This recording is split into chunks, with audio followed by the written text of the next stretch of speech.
Podcast is intended for mature audiences.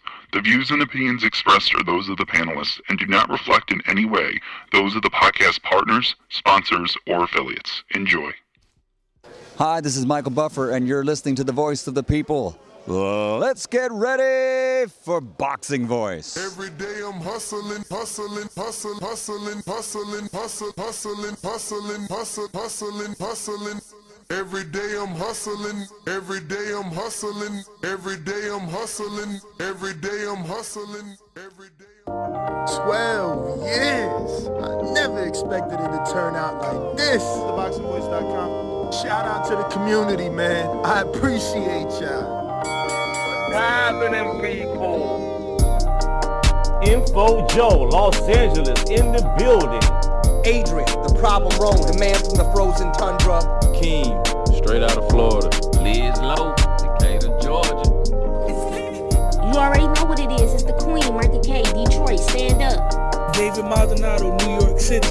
Yo, Nuts, don't cut me off, man. Don't cut me off. King Amin of Essex, catch me for them championship rounds. Big Super Mac, Plainview, Texas. Davidian in Buffalo. God bless you all. In Jesus' name.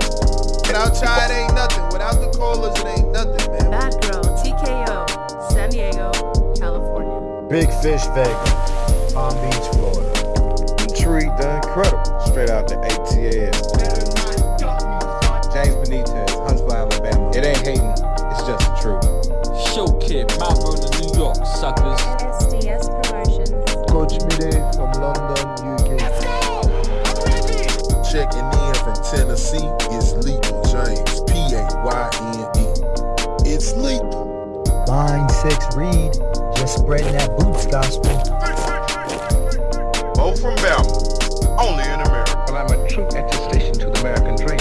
King Born, Crown Heights, Brooklyn. You heard? 4 chicken wings and french fries, breakfast of champions. Let's get to it.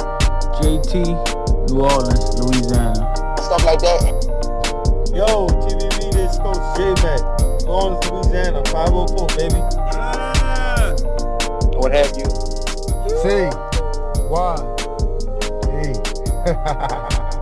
California. Like the video, subscribe to the channel, join YouTube members and Patreon for some. This is the #1 pound for pound and 2-division champion, Marvin the Tank Furman from Dallas, Texas. LV Southern, from DC to Stunt City, Bone Squad. Brandon Maurice, a.k.a. the AJ Trucking, straight out of Cincinnati, baby. Madbad 100, U.S. Virgin Islands. Chick Chickarelli, Hollywood, California. Louis Reyes, Boston, Mass. Yo, drop that SDS shit, This son. message was brought to you by SDS Promotions. The voice of the people. There is no equal. You can add Nestor Gibbs on Skype to be part of the conversation. TheBoxingVoice.com. As I always say, please make sure you put the thumbs up. Share this and every episode of the Boxing Voice podcast. This is TBV for life. If you ain't on Patreon, that's because you're stupid.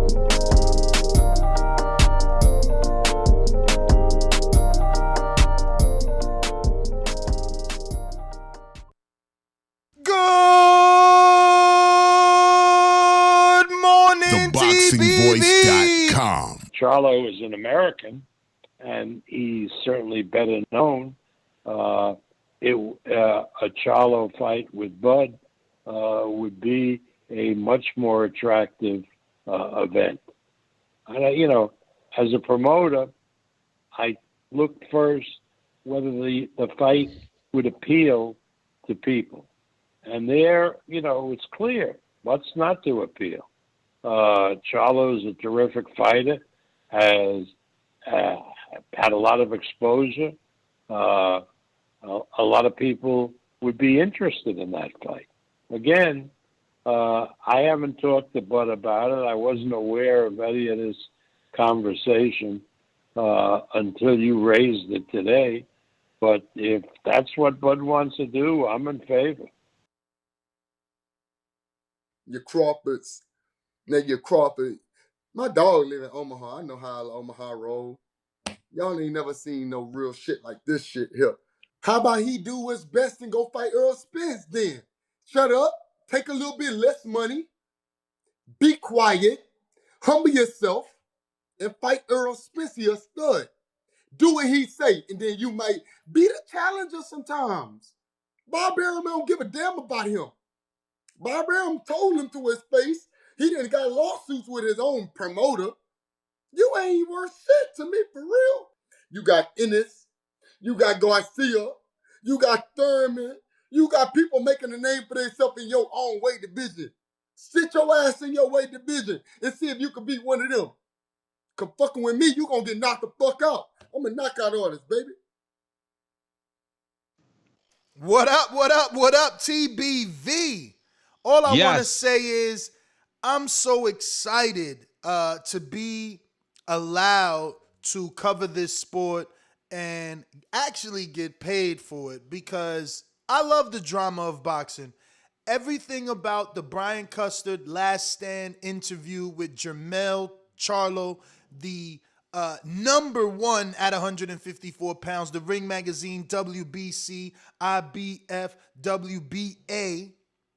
I mean, he really, look, none of us have a amazing vocabulary. None of us are English lit majors like Mario Munguia. So there were some things there, obviously, if you're going to be a nitpicker, but the way he wore his heart on his sleeve, the way he told you how he felt, the way he didn't give Brian Custard a word. Listen, today, he gave us content creators so much to go off that I'm choosing to do it in parts. Just today, we're going to talk about Jermell Charlo going off on Terence Crawford. Obviously, Crawford said if he can't get Earl Spence, he'll take the winner of Castano Charlo. Charlo did not like that at all. You heard his response. Gentlemen, tell me you've heard this interview. Y'all heard the interview. First of all, good morning, TBV. You cheated. You threw the sound bite on, but okay. Your energy's real. I first like that Jermell Charlo gave a lot of credit to 147-pound division fighters as well as 154. And he brought up some solid points, man. It was a lot. You're right. He didn't let Brian Custer speak. I enjoyed the interview. I don't know what question you asking. The leverage that Bud has in negotiating the fight. Bob Arum screwed that up by saying he ain't money or making money. So put him on the low end side, like the challenger. So what else is there to say, man? I'm just gonna feed off of y'all, man. Go ahead. Danny, good morning. But I'm gonna throw a curveball because this is what you get. You know, obviously our title says whatever it says, which is our main topic. But you know, it's a podcast. We sit here, we talk, and you know, a lot of shit happens, a lot of shit gets said.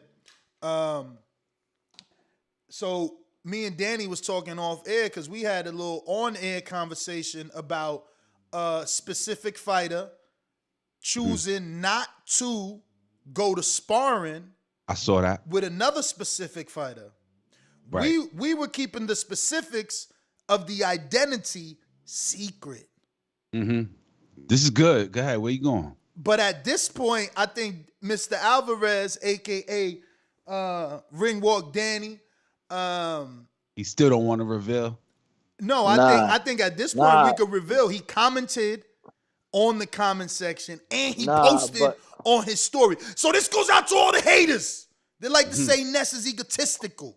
The Ness is a narcissist and he believes everybody listens. Nah, it's because they really do. Danny got the phone call like, yo, word is born.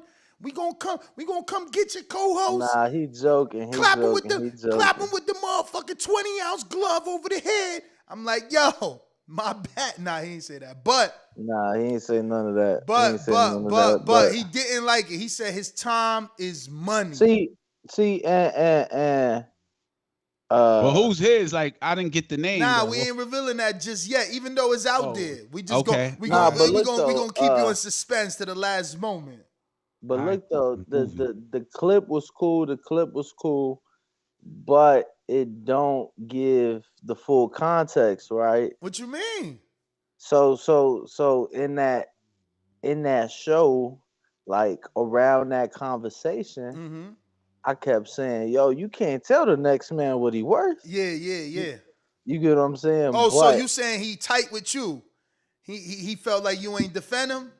no, I don't think he tight at all. To be honest with you, I haven't spoke to him, but Good. Because that would be some whack shit to get I tight don't over. think he tight. You know what I'm saying? It was just the context, like of what you saw. It was just like a snippet, Yeah. right? You know what I'm saying? So it didn't say everything that was said, but you It's know, supposed to as far drive you though. That's the point. It's supposed to drive you to the show. But do you think, as the puppeteer to all this, you are not me, because you had the info, you dangled it. Is it time to reveal? Because some people know. I seen somebody already saying it in the chat. Yo, like you matter of jump. fact, hey, matter of fact, we're not Before you going. reveal, go ahead. No, we're not going to reveal. Just tell me at least, man. Send me a little. Yeah, I'm gonna text you right now. That's I'm gonna crazy. text He you said, right now. "Yo, he posted it on his story. He in the comment section." Yeah, but he ain't said the fighter. But we are Oh. going to reveal the fighter, and we are going to reveal the fighter through that interview being posted What interview? with said individual. Oh, you still ain't posted. Nah, Canna Sleeping? Or you took no. long I'm to send sleeping. it? Canna hit me. I'm sleeping. Oh, Canna, this guy. Stay on top of this guy, Canna. He out there. When I'm over here, he's sleeping over there, man. He out there on that West Coast time chilling. Let me get to this super chat here. I got KDDR, first super chat of the day. It's crazy. I have never seen such a long list of excuses, but it seems it's all we seem to get when it involves the PBC fighters making a fight with a non-PBC fighter, more especially Bud. All I hear is blah, blah, blah, blah, blah, blah, blah. I don't think that Charlo's making an excuse.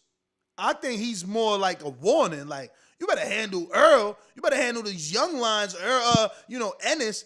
You come up here, I'm going to knock you the fuck out. I'm going to knock out artists. That ain't sound like no excuse. That sound like an ultimatum, like, go do them dudes, because up here, it's murder. Yeah, that's how I took it as well. But I like that he said that, because Terence Crawford ain't like what they say, don't hold his tongue either. So I can't wait to hear what he got to say about this interview. I'm sure he getting all the tags and everything. Oh, you know he tagged up. Yeah, he tagged up. I know there's a comeback, and that's a good fight to brew, because if Terence Crawford was to then fight Errol Spence and beat him, just a big ass if, that would have to be next in the Terence Crawford legacy. You know what I mean? Listen, the beauty would be, like, if he really could go straight to Charlo to kind of show the world and Earl, like, I don't need you, and this how much better I am. I'll beat you and your stablemate. Ooh, what if he's like, yo, I'll be the challenger against you. How about that? Beautiful point to bring up, though. Ooh. I mean, look, it's something we've been preaching for a while. And there was some cryptic shit there. I don't know what he meant, right? Did he say, make the decision with the people, with your loved ones? The fams. Or was he implying, like, come get with the people that's really gonna love you, PBC? And I'm using air quotes, right? Because I gotta find that part. I'm gonna find it. I used the clip. Shout out once again to Brian Custard, and shout out to YouTube with their new feature where you can clip instead of stealing someone's. Wait, what happened here? Clip and share. Yeah, you clip and share, man. Yeah, but you're right. I didn't think of it that way. But maybe it was like, yo, why don't you join the PBC, people that really make... I've been wanting that fight for the longest. Yeah. If he don't want to fight me, then I want to... My bad. Make, good choices for you. Because when he spoke about Al, he was like, yo, Al sets him up for victories. Yeah.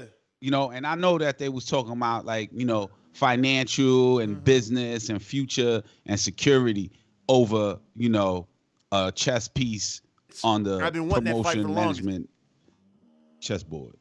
My bad. I'm trying to open up that clip. Let me just share this little clip. If he don't want to fight me, then I want to fight Jermell Charlo, Brian Castano winner. What's your take on that? How about he do what's best and go fight Earl Spence then?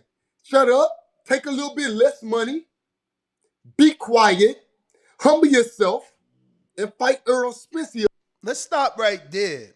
Anybody got a problem with what he's saying, or do you feel like, man, word is born? Like, I was clapping along with my man. Like, you know what I'm saying? I felt like that Jay-Z Reasonable Doubt, man. 22 twos, like, yeah, you know, when you in the audience, you just cheering them on. I'm like, absolutely, you saying what's on my mind. You know what I'm saying? Like, bruh, take the challenger offer. Be a challenger for once. Put yourself in fucking position, man. Like, get off that horse. He even told him, man, he on his high horse. That's what's wrong with him.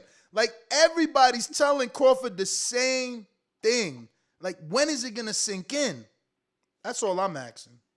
Look, man. I think it kind of go back to what we was talking about with that fighter, and you know, obviously he wasn't in agreement with what you said, but you can't tell a man what they worth, right? And as much as I hate to see it, you know, because obviously that's a fight I want to see. And although I feel Bud in the sport has accomplished more thus far than Errol Spence, I am a believer. What have you done for me lately? Mm-hmm. I am a believer in drawing power and attraction. And I am a believer because of those things that Errol deserves the biggest split in that fight. Especially, this is assuming he gets past Ugas. He gets past Ugas, he deserved that the nod his way. Right.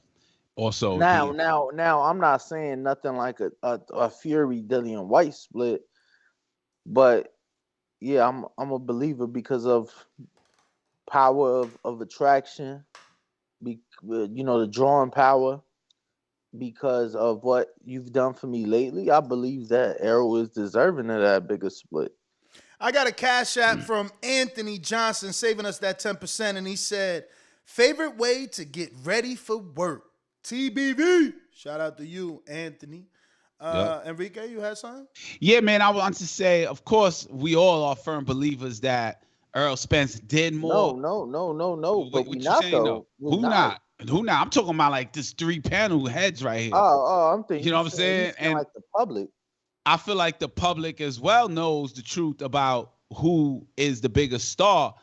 Even the promoter. That's why I was like, damn, Jermell kind of brought up a strong ass point saying, yo, your promoter is saying you don't make money. Yeah, but what's the but behind that? That's just shots fired, though.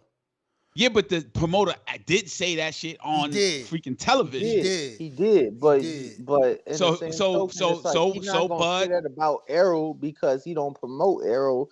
He don't know. No, but Errol about Errol. But Errol got numbers to prove it, to back it. He got history. Yeah, but got Bob shows. don't care. Bob don't care about none of that shit. No, but Bob ain't in part of it no more. He's saying, well, you said Bob, his promoter, and what his comments were. I'm saying Bob's comment. I ain't saying for the future fight.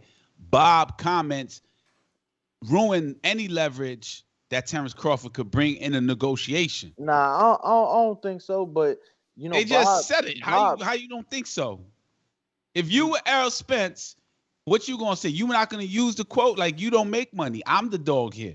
I'm the cash cow. Yeah, but if you wanna, which I don't believe Errol would even pull that or bring that up because it'd be pointless. But if you wanna like take it there, if you Errol or a PBC of his team and you want to take it there, the night of Porter and Crawford, Bob was saying that Canelo and Plant did like under 300,000. Yeah, but that ain't hit the scene the way Terence Crawford, Bob's quote, hit the No, scene. that hit the scene. That hit the That scene. hit your scene because you in that mix. I Yeah, didn't but even know what that happened. I didn't even know those words. I never even heard about that. yeah, but what I'm getting at is just like shit is said and forgotten. Certain shit gonna be said or forgotten. I don't think Arrow or Al or anybody on PBC, Showtime, nobody. I don't think they gonna give a fuck on the comment Bob Arum made. I'm not Somebody saying them. who- I'm saying people that follow you. You going again into the boardroom. People ain't in the boardroom. They in the streets. I'm talking about the people in the streets, the public. Oh. You talking about boardroom shit. Oh, yeah, that's but not you what talking about. you know what I'm saying? Yo, Fuck, So, man. so He in the streets with it. do you Yo. negotiate? Hold on. Hold up. Negotiate in the streets. Hold or do up. you negotiate- chopper. Hey yo, You know what I mean? hey yo, load up the chopper, man. You gonna have to sit back. We got a counterpunch cutting the line, and it'll give you time to get your rebuttal back, because you know he just lit you up right now. But we going out to CYP California. What up? Yeah, I gotta jump right in early because lines have been drawn. Stonebone, I apologize to you, but it's lines only over here first.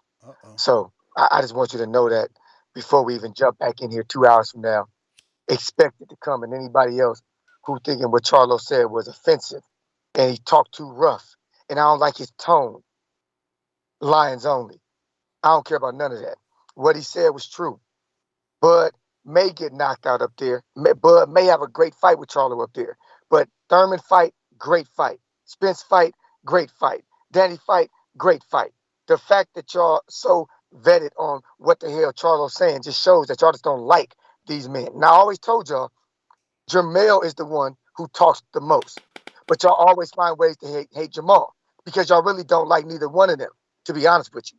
Lions only. So any of y'all got beef with that, Lions only. And if you think telling a man you'll knock him out is duck talk, then bring your ass to California, look for me, and I got some duck sauce for your ass, because I'm knocking all y'all out. Cut it. Yeah, I don't know who would be calling that duck talk. You know, the man letting them know you come up there, you gonna get handled. We got the Axiom with a super chat. He says Charlo sounds spooky.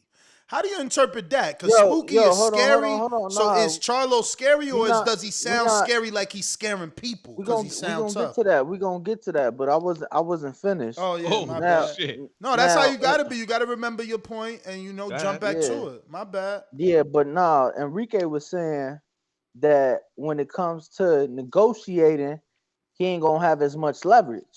But now he's saying in street talk. What I'm saying is, that I'm thinking boardroom. So, negotiations is done in a boardroom. They ain't done on the street, on the corner, in a barbershop. Of course not. You right. But I'm saying from a person that ain't in the boardroom, right? Yeah. When we saying like who deserves more, who's the A side, who's the challenger, we all gonna point to the same people. Earl Spence, and a lot of people gonna base it off of the numbers, obviously, that Earl did with Mikey, that he's a pay-per-view guy, that Terence ain't do it with Postal, and who else Terence fought on pay-per-view? Was it Sean Porter? Was that free? Right? They're gonna bring that up, and then they're gonna drop the bomb. The ultimate ammunition from a fan's point of view is the Bob shit. Of course, Al Heyman and everybody negotiating, they just gonna bring papers and lawyers and hand it off, and it's not gonna have a highlighted quote from Bob Arum. Of course not. I'm just saying, me personally, I feel that Bob Arum fucked up a lot for Terence Crawford having that quote out in the public. Yeah, I mean, that, but that's old though. Like he got to get past that. He got to get past that, and he could do that with a good media campaign.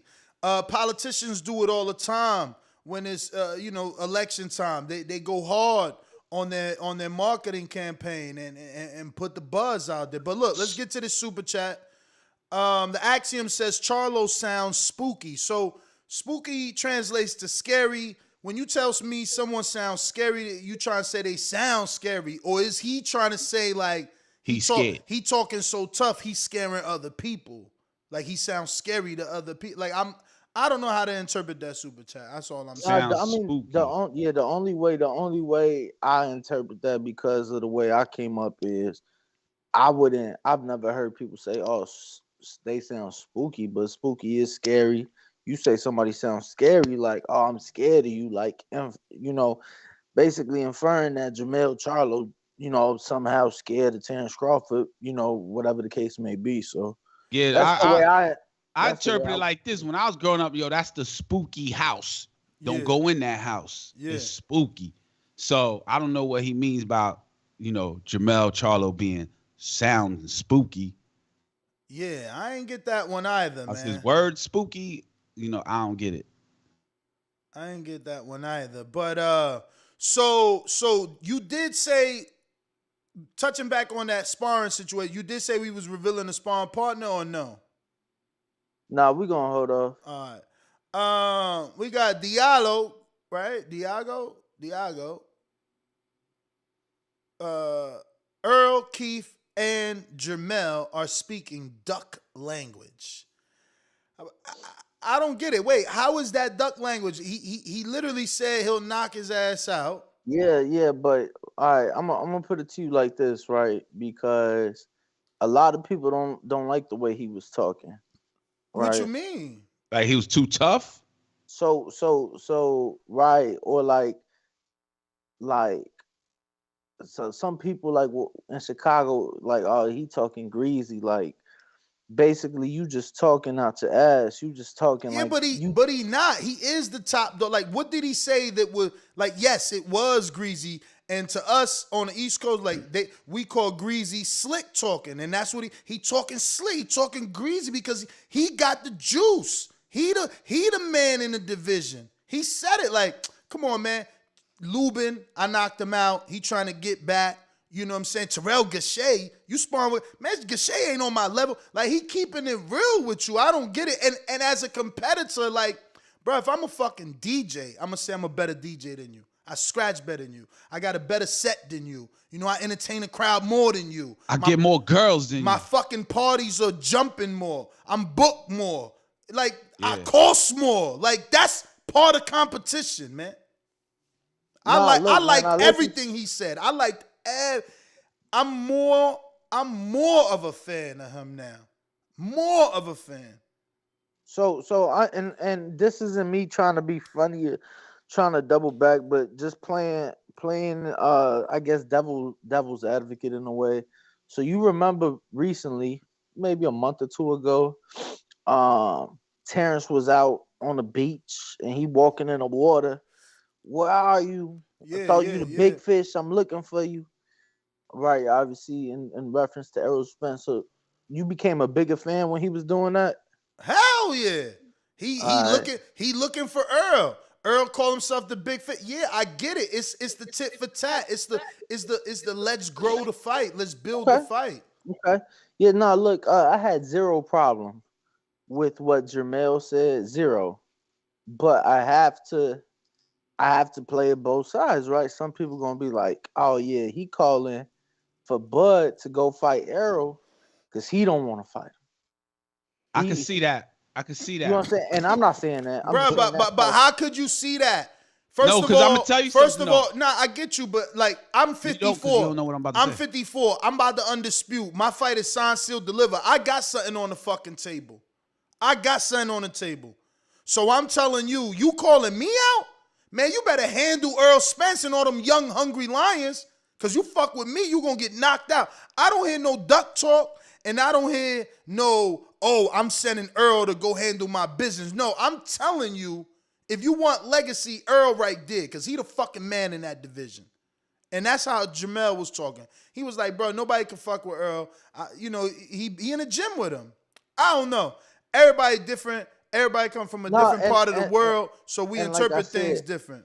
Like I said, I had zero problem. I liked it. I like that shit because I like that more than, when fighters like, oh, I'll fight whoever they put in front of me, or I'm gonna sit down with my team and we gonna figure out the best next option. You know what I'm saying? I like that. But I'm just telling you the way some people gonna interpret that, and that's just the bottom line. I interpret it like this. PBC, you can't shit on your PBC colleague. You know, you're going to bring business to them. PBC fighters are such in love and loyal to Al Heyman that, you know, shitting on the Terence Crawford Earl Spence super fight is kind of like shitting on the business of PBC. So saying, yo, won't you do that business? That's going to make a big name for you. Then come see me. He ain't say those words, but I see that being the storyline. You know what I mean? I don't think he need to say that because he clearly said, fucking with me. Get you knocked the fuck out. Exactly. So right. he telling you, bro, go take that route. And I don't even, he said, go take that route, and I don't even think you could beat that dude. But if you fuck with me, I'm put. And then he doubled down. He said, if you fuck with me, I'm going to knock you out. And on top of that, he said, I'm a knockout artist. So he, come on, man. People say what they want, man. They trying to get his fans mad. That's all. There's no way to interpret this as duck talk. People bugging. Like, how I'm a duck, I'm unifying. How I'm a duck, I'm trying to be undisputed. How I'm a duck, I got to draw. I can easily go another way. I'm trying to fight this dude. How I'm a duck, I'm the one saying that he's faking an injury. Like, bro, duck is too loose of a word, man. Duck, you see, I don't even call fighters bums no more after I've been in the ring. Like, these dudes are crazy. Duck is too loose of a words, man. Fighters need to start smacking these motherfuckers. They call them a duck.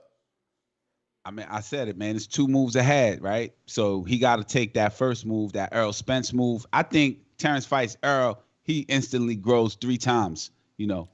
It's crazy how narratives are created. Like, they saying, oh, he called you out and you telling him fight fighter A, B, and C. No, he not. He giving you a path.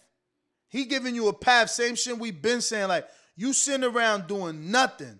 You could fight Earl, Ennis, or Thurman. That's all he's saying. Or Danny. But he doubled down. Well, he really took the Danny back. He's like, oh, Danny, you know, but Danny ain't get a win in a while. Danny better be careful talking that 54 shit. He also said Thurman ain't show too much against Barrios. Not to get a Earl fight or a Crawford fight. Like, he said he still got to show me some more. Yeah. Go ahead, Danny. I'm Alvarez. just saying, man, I don't like how this is being flipped. But by who? Where you getting this info? You reading comments on the comments the on YouTube. Comments on YouTube, you know, comments on our Instagram posts, you know. I don't like that it's being interpreted that way because that ain't how it is, and it shouldn't be. Yeah, Nas, but you need a come on, bro. You know that this what was gonna come from it when that was said. Honestly, I didn't. Honestly, bro, with that energy, man, if I screen share his face with that energy when he talk about Crawford, he looked mean as hell.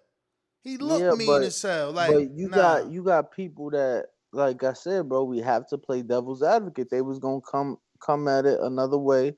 They was gonna say, you get what I'm saying? He talking like that because that ain't what he want to do, and you know that's just the bottom line. Do you feel that way? I don't. I don't feel that way. Right. I don't feel that so way. Express how you feel. I mean, I think I have already. Nah, because you playing devil's advocate. You keep hiding behind the devil advocate shit. He behind the fence and shit, peeking over the top. Yo, you won't. I'm gonna just do. And you held back. You like if I highlight that part, you kind of held back saying devil's advocate. No, I mean, shit. Ness went off on his rant, said what he said, and then I said at the same time, you got to flip it. You gotta put it the way a lot of people are gonna say. They're gonna say. Oh, but why you keep trying to make it like the majority gonna look at it as duck talk? Right. You keep saying a lot of people. I mean, I think it's gonna be pretty split down because you know Terence has his loyal fan base, and that's how they gonna turn it. Yo, but what about me flipping and saying, yo, he protecting the PBC business? It ain't about ducking. How he protecting the PBC business? Because that's a super fight. That's a super fight. Terence versus Earl Spence. I guess no. That shit was sharp, son. That was sharp. Cause you're right. He taking food out of Earl's mouth if he go kill Earl's last dinner. You know what I'm saying? If you beat Crawford, what Earl got? I hear you. But at the same time, I'm a fighter and I'm a competitor. You barking up the wrong tree. What Jay-Z said, please don't bark up that tree will fall on you. I don't know why your advisors ain't forewarn you. Huh? Please, not today. He do not play. I would love to see this fight is all I'm saying. We've been talking about this fight. I checked my YouTube. We had an interview with Bob Arum, which I played at the very beginning of the show 2 years ago now. In 1 month, it'll be literally 2 years ago since this manifested. So, it's not a bad fight. It's actually not a leap. It's not a far stretch. We're not asking Crawford to jump up too much and be in too much danger. It's a good fight. It's a good fight that people are going to definitely, I believe, come out for. Nah, and I agree. But, like I said, it's the whole devil's advocate. People going to say, well, and I think that if that fight ever takes place, for one, it better take place after Bud and Arrow has taken place, regardless of that outcome. That's one. The two, bro, you're gonna have your people. Bud goes up. Oh, if Bud wins, you're gonna have people say, oh, Charlo was at 54 for too long. He was weight drained. If Charlo wins, oh, Bud moved up for his fourth division. You get what I'm saying? He was naturally the smaller guy, and bro, that's just the way the game works.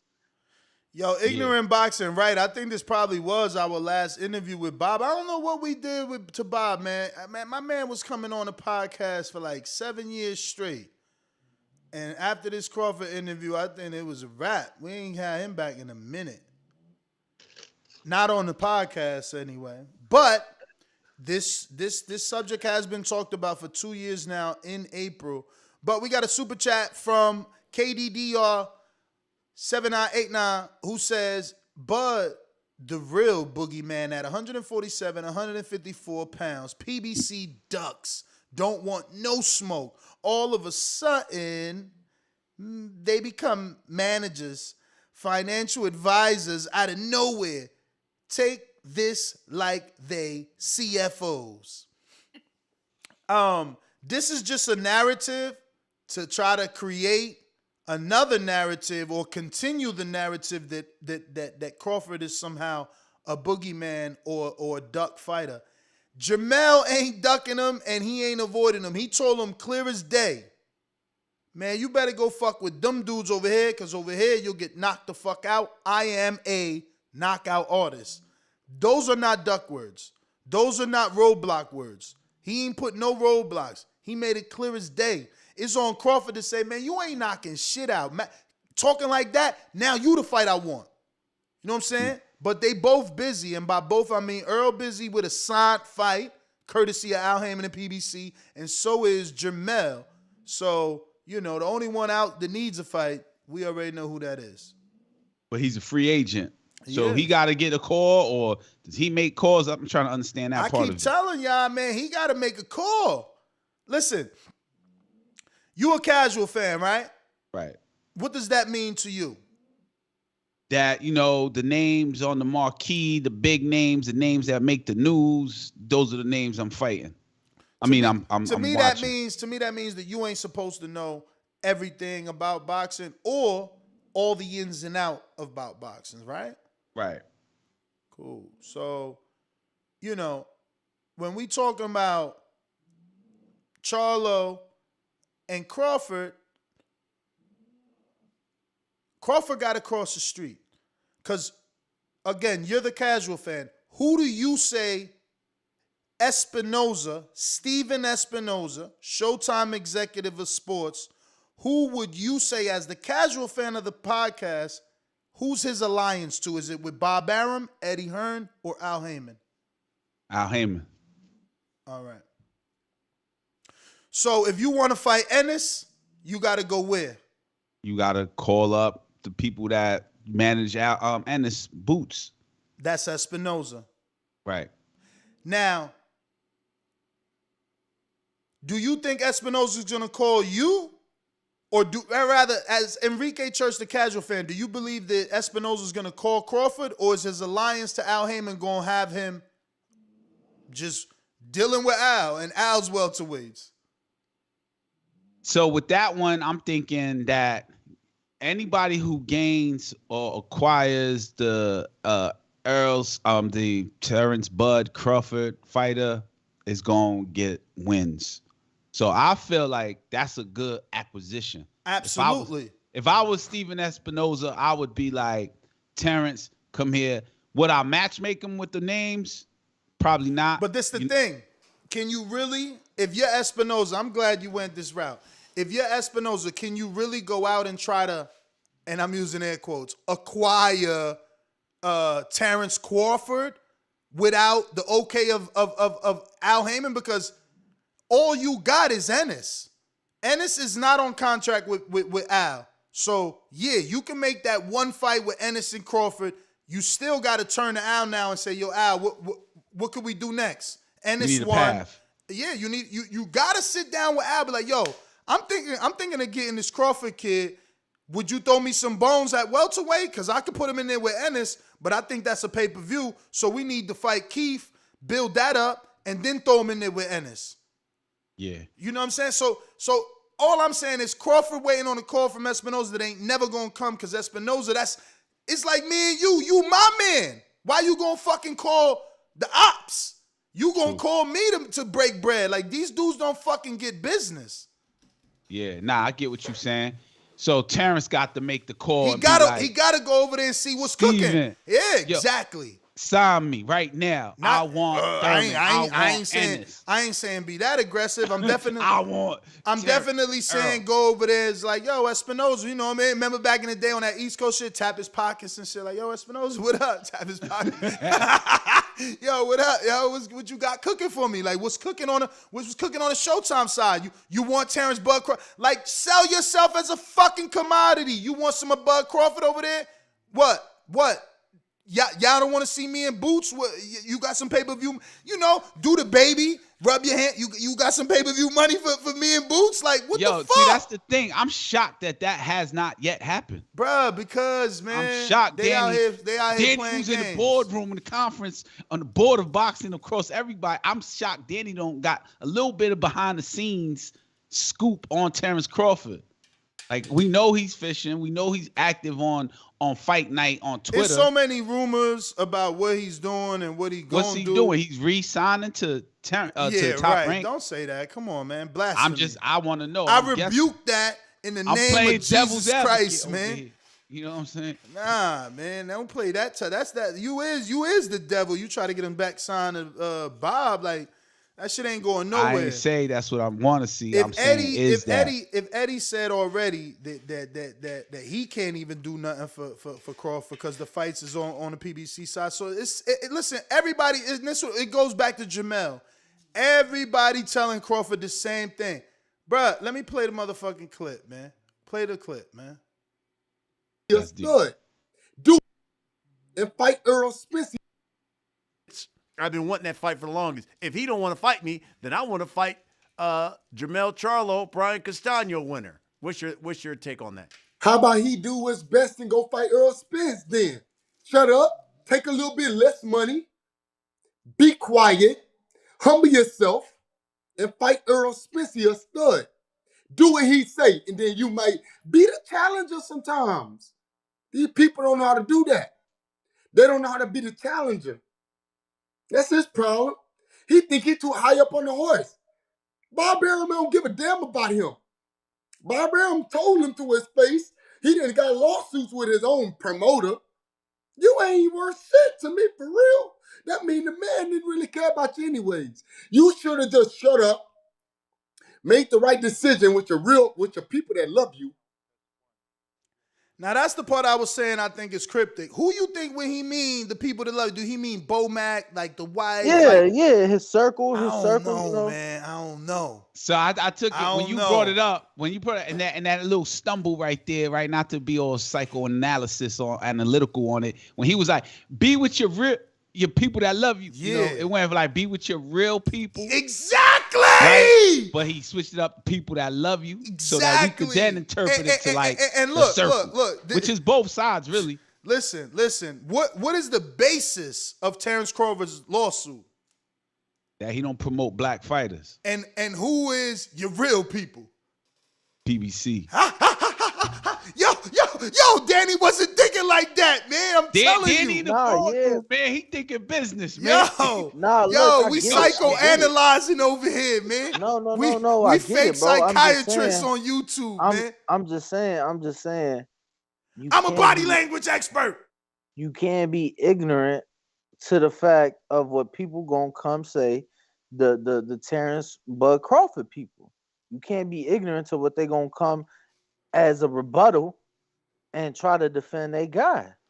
You have to acknowledge that, bro. But listen to their rebuttals. I'm not citing. Yeah, but they're not logical. Their rebuttals are, oh, that's duck talk. Like that shit makes absolutely no sense. It's not logical. I hear you, but half the people that call into this show say shit that's not logical. Nah, man. Nah. I got some super chats. Let's see where the logic at. Yeah. I got the Axiom. He says, the Charlos sound like a permanent period. Charlo could have handled it better by just saying, hey, if Bud wants it, we can make it happen. Sounds scared. I'm fucking furious right now. How are you interpreting? How are you interpreting? I will knock you out. I'm a fucking knockout artist into I'm scared. I don't want to fight you, please. These fucking, what's wrong with y'all? That's what I'm saying, bro. People coming at it. They trolling. They can't be serious. You know that. Hey, get me off camera, though. I got to get my charger. All right. I don't get that, man. They can't be, come on, Enrique. They can't be serious. This got to be some sort of trolling move here. I mean, there's haters, right? Mm-hmm. So people are like, you use your favorite fighter and get in this fight. The people that say that, they not favorite fighter of Jermell Charlo. That's not on their favorite fighter list. You know what I'm saying? Mm-hmm. So their personal pound for pound, he ain't on it. Yo, he spoke about pound for pound. I like that. That's why I brought it up. Yo, this interview was classic. It was gold. Like, if you ain't see the real Charlo in this, you just ain't looking and you don't want to see, man. Like, and you just a hater. That's how I'm going to put it, man. I ain't even beat. But I'm going to tell you, y'all beating me down because I can't believe that this is y'all energy. You know what I'm saying? So I'm going to go to this super chat and I'm about to infuse this joint, man, so it can numb the pain because y'all weird, man. Yo, 2 days ago, I was like, yo, the Charlos make noise. The Charlo this. What noise? What noise? Bruh, but that's what I keep telling y'all. Y'all got to stop that. Stop trying to put them as one. And I get it. They won. They brothers. They twins. It's hard not to do it, especially as twins. But the brother, Jermell, he makes it clear, man. He is not Jamal. He made it clear in this interview. Jamal needs some fights. Jamal gotta get them fights. Jamal needs to prove himself. I'm not Jamal. You know what I'm saying? Like, nah, stop. Charlos ain't making noise with apostrophe S. Charlo, Jermell, he popping. He keeping it. Like, Jermall, it was in the media, and I'd rather not talk about it, but we know it wasn't a good-ass interview with Brian Custard. You know what I mean? So it ain't the Charlos. It's Charlo. It's right. One dude that unified. One ain't never unified. Like, and that's what I'm saying about Maul. Mel telling Crawford, humble yourself. He's saying humble yourself. Be the challenger. He need to tell his brother that shit too. Because his brother ain't unified. His brother had like 7 fights at middleweight and ain't done nothing. You know what I'm saying? What do you think? What do you think of PBC? Just because we are on the topic now of Jermall, what do you think of PBC offering Jaime Munguia? Yeah, Jaime Munguia. I seen that. Listen. Yo, drop a prayer emoji in the chat right now. I'm putting the prayer emojis, man. I'm gonna play Davidian's motherfucking intro because he the godly one. Like, I hope he get the fight. I'm healthy, strong, in Jesus' name. Out in Jesus' name. I hope he get the fight because that's a big name for him, and homie, he needed. Jamal versus. But everybody know Jamal's the favorite in that fight. Everybody know Jaime's the underdog, and everybody know Jaime. he might fuck around and go to Demetrius Andrade, mandatory challenger, Jambek Ali Maklani, because that's probably, even though it's a tough fight, it's probably an easier fight than Charlo. You know what I'm saying? I think that's the fight. That's a good ass fight, and that's a Mexican fighter. Canelo's eyebrows should be raised. But people still gonna hate on Jermell. They're gonna be like, oh, Jaime. Jamal. Yeah, Jamal. Oh, Jaime was he was 147 when he beat Montiel. He moved up to 54. Like, oh, you rushing him. He ain't even ready. That's why he ain't take his mandatory. They gonna make excuses. See, and although excuses will be made, to me, this is a fight that warrants that, like, this is a fight that should be taking place, right? This is the type of fight that both Jermall and Jaime Munguia respectively need. Like, this is a fight they both need. Yeah. You know, I like the fight, and hopefully it does get made. I like the fight. I'm not confident it get made though. No, I'm not confident. You know, Munguia got too many options, man. Munguia, he got too many options. That's just the bottom line. And he gonna go to safe option. That's what you're saying? Hell yeah. Or the most daring. Well, I'm sure he's gonna be advised. Nah, he going to safe option, man. Man, look, I feel like boxing fans fuck it up for somebody like Munguia to fight Jamal and lose, or Jamal to lose against Munguia. The value of them, it just drops drastically because the boxing fan just is like, yo, man, he garbage. He got beat by blah, blah, blah. People don't value the fighter. Real quick, let me slide in some love from Kansas City. Shout out to Kansas City, Mad Bet 100 watching the show. Also cooking in the kitchen, making a new Canelo intro. And he says, TBV for life. Shout out to you. Thank you for the love. Was there any other super chats, Ness? Yeah. We got the Axiom, and I believe this is number 3 right here. Let me just double check that. But I believe this is his number, Tress. And he says, it sounds like Charlo avoiding that fight by bringing others Bud should fight. Charlo should want this fight. Bud might be Charlo's biggest payday. I could see that being true about the biggest payday. But again, I think he played it perfect. If he goes too hard, they say he's picking on a small dude. Oh, you got business at 54. Give Lubin a rematch. Tim Tszyu right there. This, that, and the third. He did exactly what he's supposed to do, but these phrases in life are true. I keep repeating that, man. You can't please everybody. That phrase in life is fucking true. Because we sit here and beg for fighters to do exactly what Charlo did. You know what I'm saying? Let it all out. He ain't even let my man talk. He talked the whole interview, gave you everything you wanted, talked about everything. His brother, Canelo, undisputed, moving up, retirement. He even told you, like, yo, I'm going through shit. I got sick. You know what I'm saying? All type of shit. Like, you dudes you just greedy. You know, it's never enough, man. It's never enough. Yeah, you can't please everybody. That's why when fights get made, people start shaming the fighter. Like, yo, he took him because, you know, so yeah, you're right. I enjoy the fights. That's it. My favorite fight is fighting. I'm tuning in. Let me go ahead and ring this along for the first 3-punch combination super chat of the day, going out to the Axiom, who has super chatted 3 veces. Yes, sir. Yeah, man. We got these phone lines open. Let me go ahead and open these up. Ness, did you get to the KDDR super chat? I'm going all in line. I'm not skipping everybody. I want everybody to get theirs in time. I'm trying to screen share, trying to be better at this, you know, especially when we're not in studio. I can't screen share when I'm not in studio. So I mean, when I am in studio. But let me see. We last left off at the Axiom.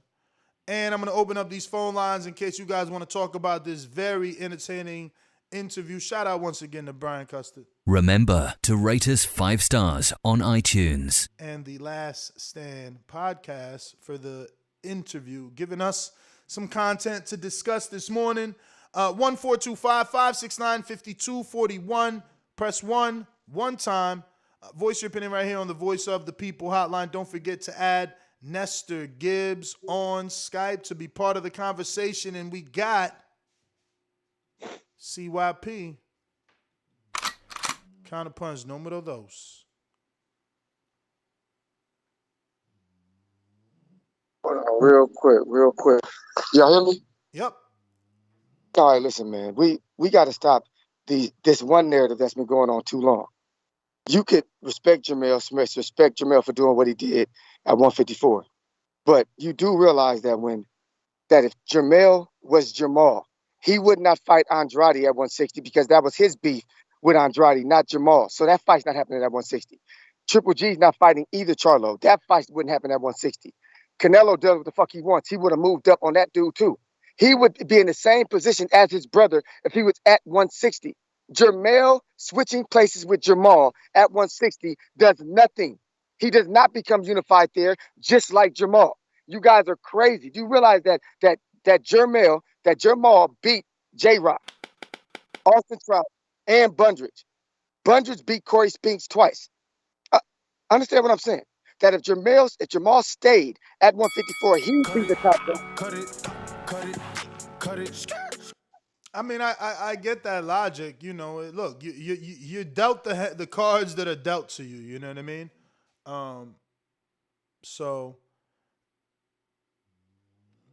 But it's also about the fights that you're willing to take. You know, I hear a lot of fighters say, you know, I ain't never turned down no fight. Whoever Al gives me, we say yeah. So, you know, everything matters. Looks like we got a members only. Steve in the UK celebrating 14 months of membership as a prospect, who says, how is this any different to what Canelo just said? Well, the difference is that Charlo is not the prize. He's not the pot of gold at the end of the rainbow that Canelo is, so he can't dictate. And I, again, am tripling down. He's not dictating. He's not saying, go fight Earl and Thurman and Ennis, and then you can fight me. He didn't say, I'll fight the winner like Canelo said. He's simply saying, bro, you got problems over there. Because you come over here, we going to sleep you. I'm a knockout artist. Like, the fact that we got to keep repeating this shit is crazy to me, bro. I'm just like, wow.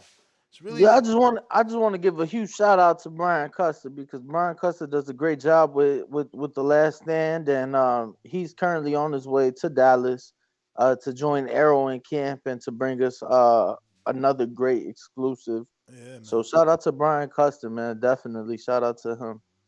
For sure, man. He does a good job. He gets those names that are hard to get in the community, and obviously, gives us plenty of content to discuss. We got Potato Chip 777. Shout out to you. He says, he didn't say Crawford was a horrible fighter. 3 water gun emojis.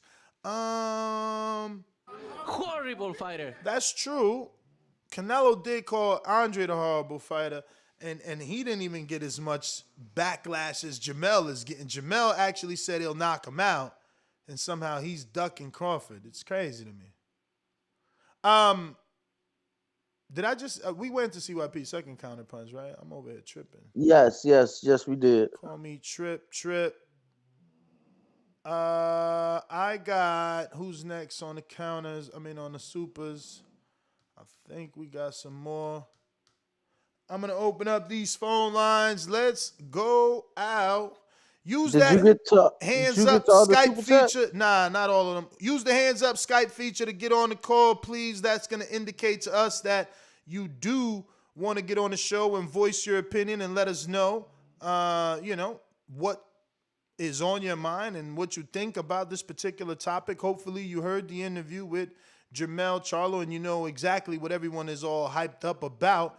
Looks like I got Brandon Lenz in Houston. It says, I think people are associating Jermell telling Crawford to do something else with Jermell Benavidez thing saying anything other than let's fight. I don't know, man. I don't know. I think it was pretty self-explanatory. The fact that people are acting like it was a cryptic message and it's hard to interpret and it could be interpreted in so many different ways, it's hilarious to me. But this is exactly what he said in the interview. He said this is why he doesn't do interviews, because people love to misconstrue his words. Now I get it.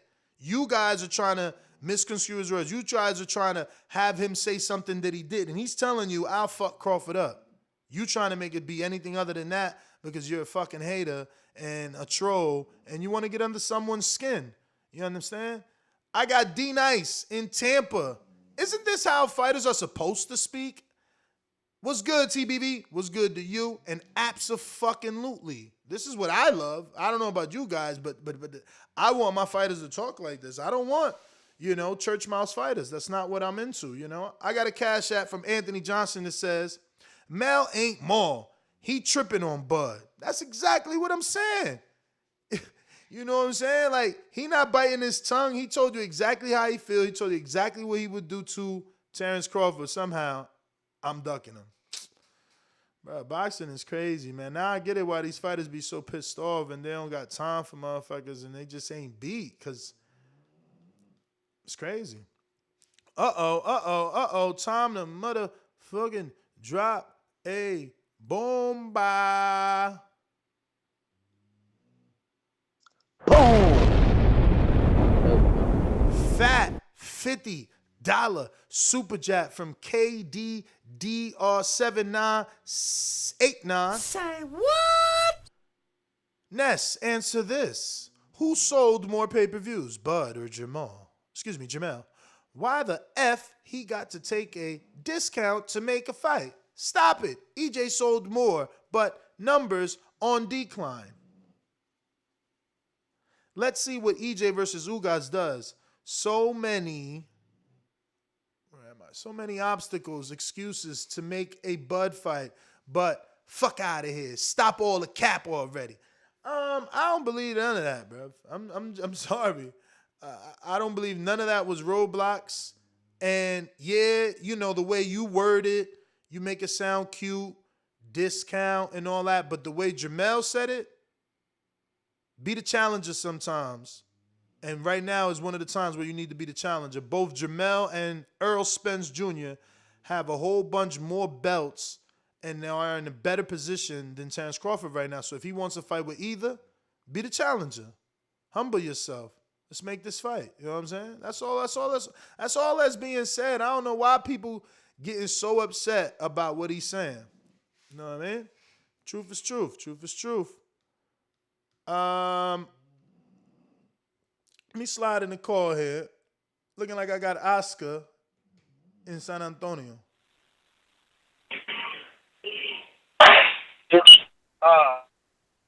Talking about Jermell ducking, that's what they're saying? I mean, we really talking about his interview and the fact that he going off on Crawford, but the world is trying to flip it and say that he's just making excuses not to fight Crawford. Man, there's too many buttagers out there, man. They need to watch how they manage his career, because I think Jermell's clearly saying stay in your lane. I think that's clearly what he's saying. And I disagree with the other caller. I think if Jermell would have went to 160, I think he would have washed Montiel. I think he would beat Dervinchenko, all of them. I think he would have had a better career at 160 than Jermell's having. I think Jermell, I already said that. I think Jermell is just, he's a fucking animal, man. Jermell's not that dude. I mean, maybe Crawford should call Jermell. Maybe that would be better for him.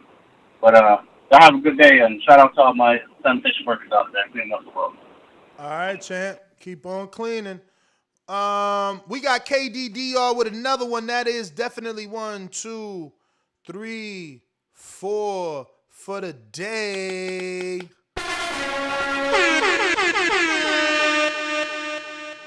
He says, Al, shake, slush, fun. Make the fights with Bud. Stop the BS.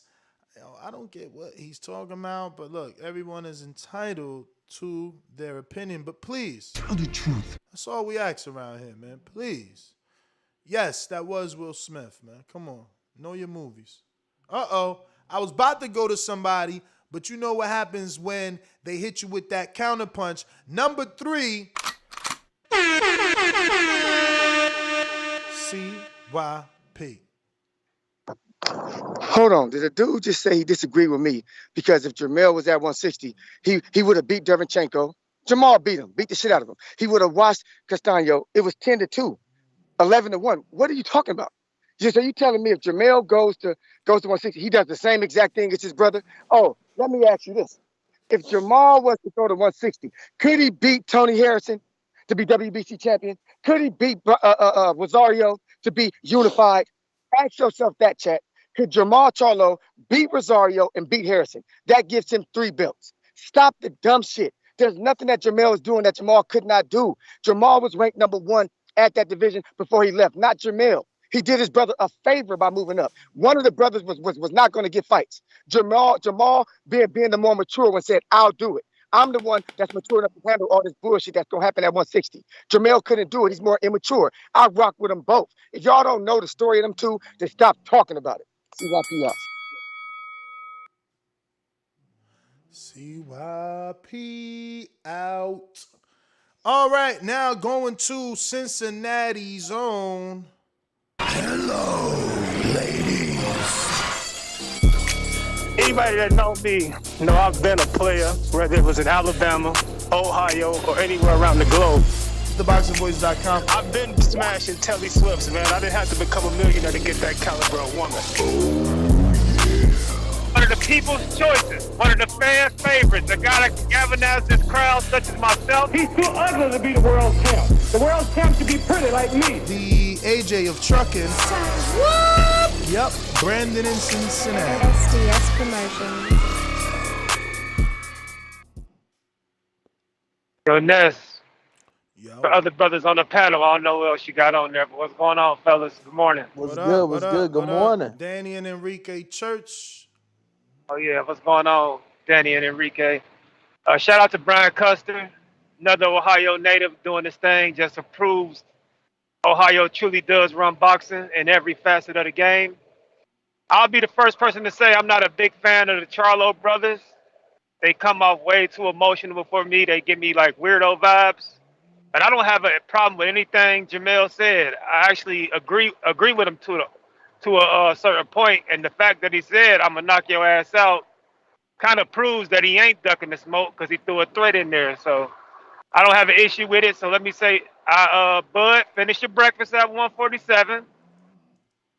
As my nigga Jay-Z would say, finish your breakfast, get Earl up out of there, then move up and fight Jermell. But, Jermell, what I ask you is, after Bud dispatches of your mans, don't run your ass up to 160 saying you can't make 154 no more. Stay your ass put, because Bud gonna fuck you up too. You a good fighter. Cut it. I'm making a poll. You know what time it is. Poll time. Jermell Charlo, Terence Crawford. Who wins? How?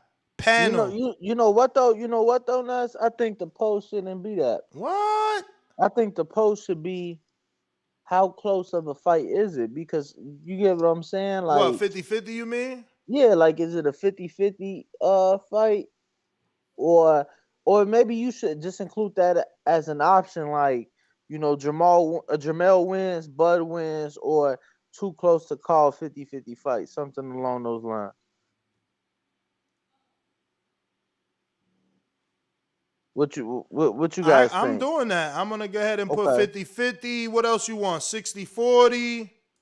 But wait. So I would say, like, can Jermell Charlo knock him out? Well, that's what I was going for, but he like, nah, don't do that. But then that should be one option. But then should it be like, nah? I mean, because if you're going to do Charlo knock him out, then you got to say, can Crawford knock him out? That's what it's got to be equal. Well, is Terence the favorite? Well, you know what? I like that better, to be honest with you. What? Like, you should have 50-50. Oh my God. Bud by KO, Jermell by KO, or this fight goes the distance. Damn, so no Terence UD? People might want to say he gonna pick the decision because he's smaller, but still outbox Jermell. But you could only do 4 options, right? Yeah.